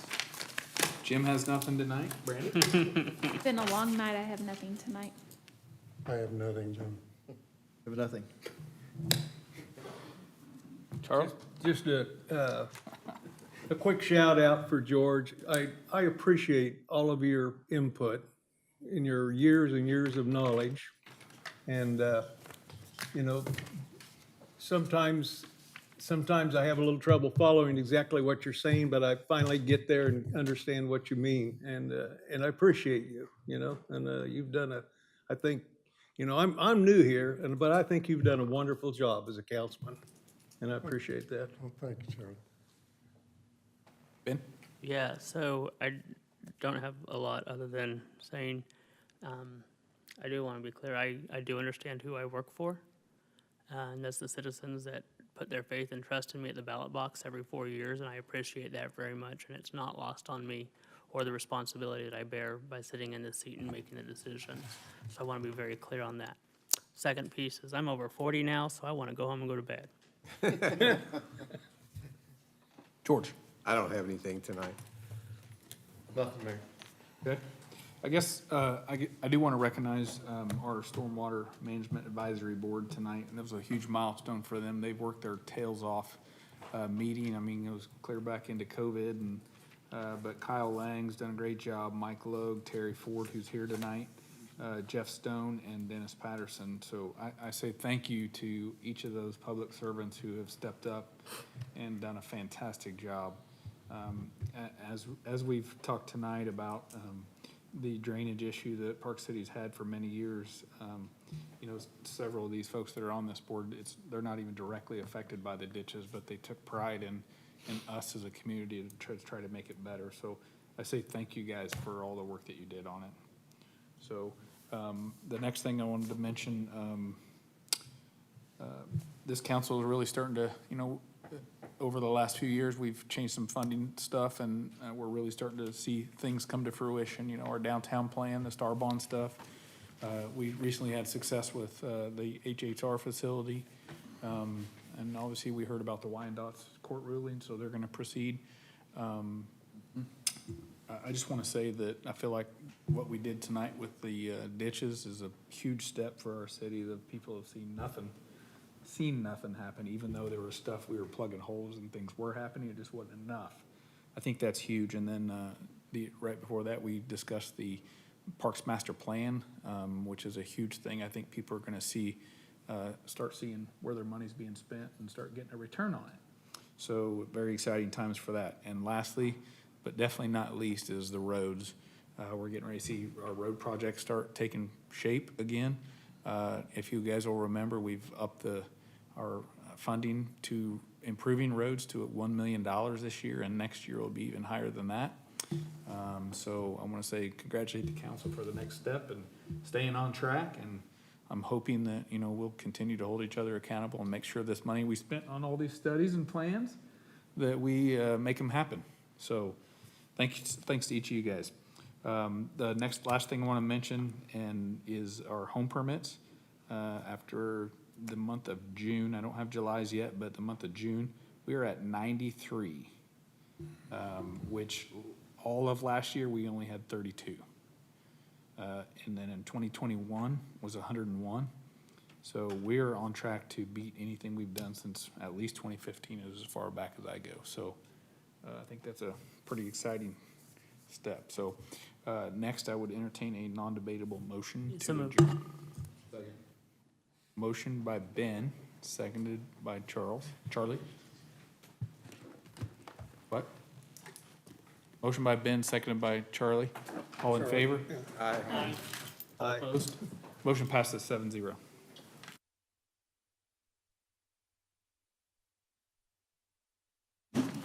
Framed it pretty well. So he has to go sign something. I don't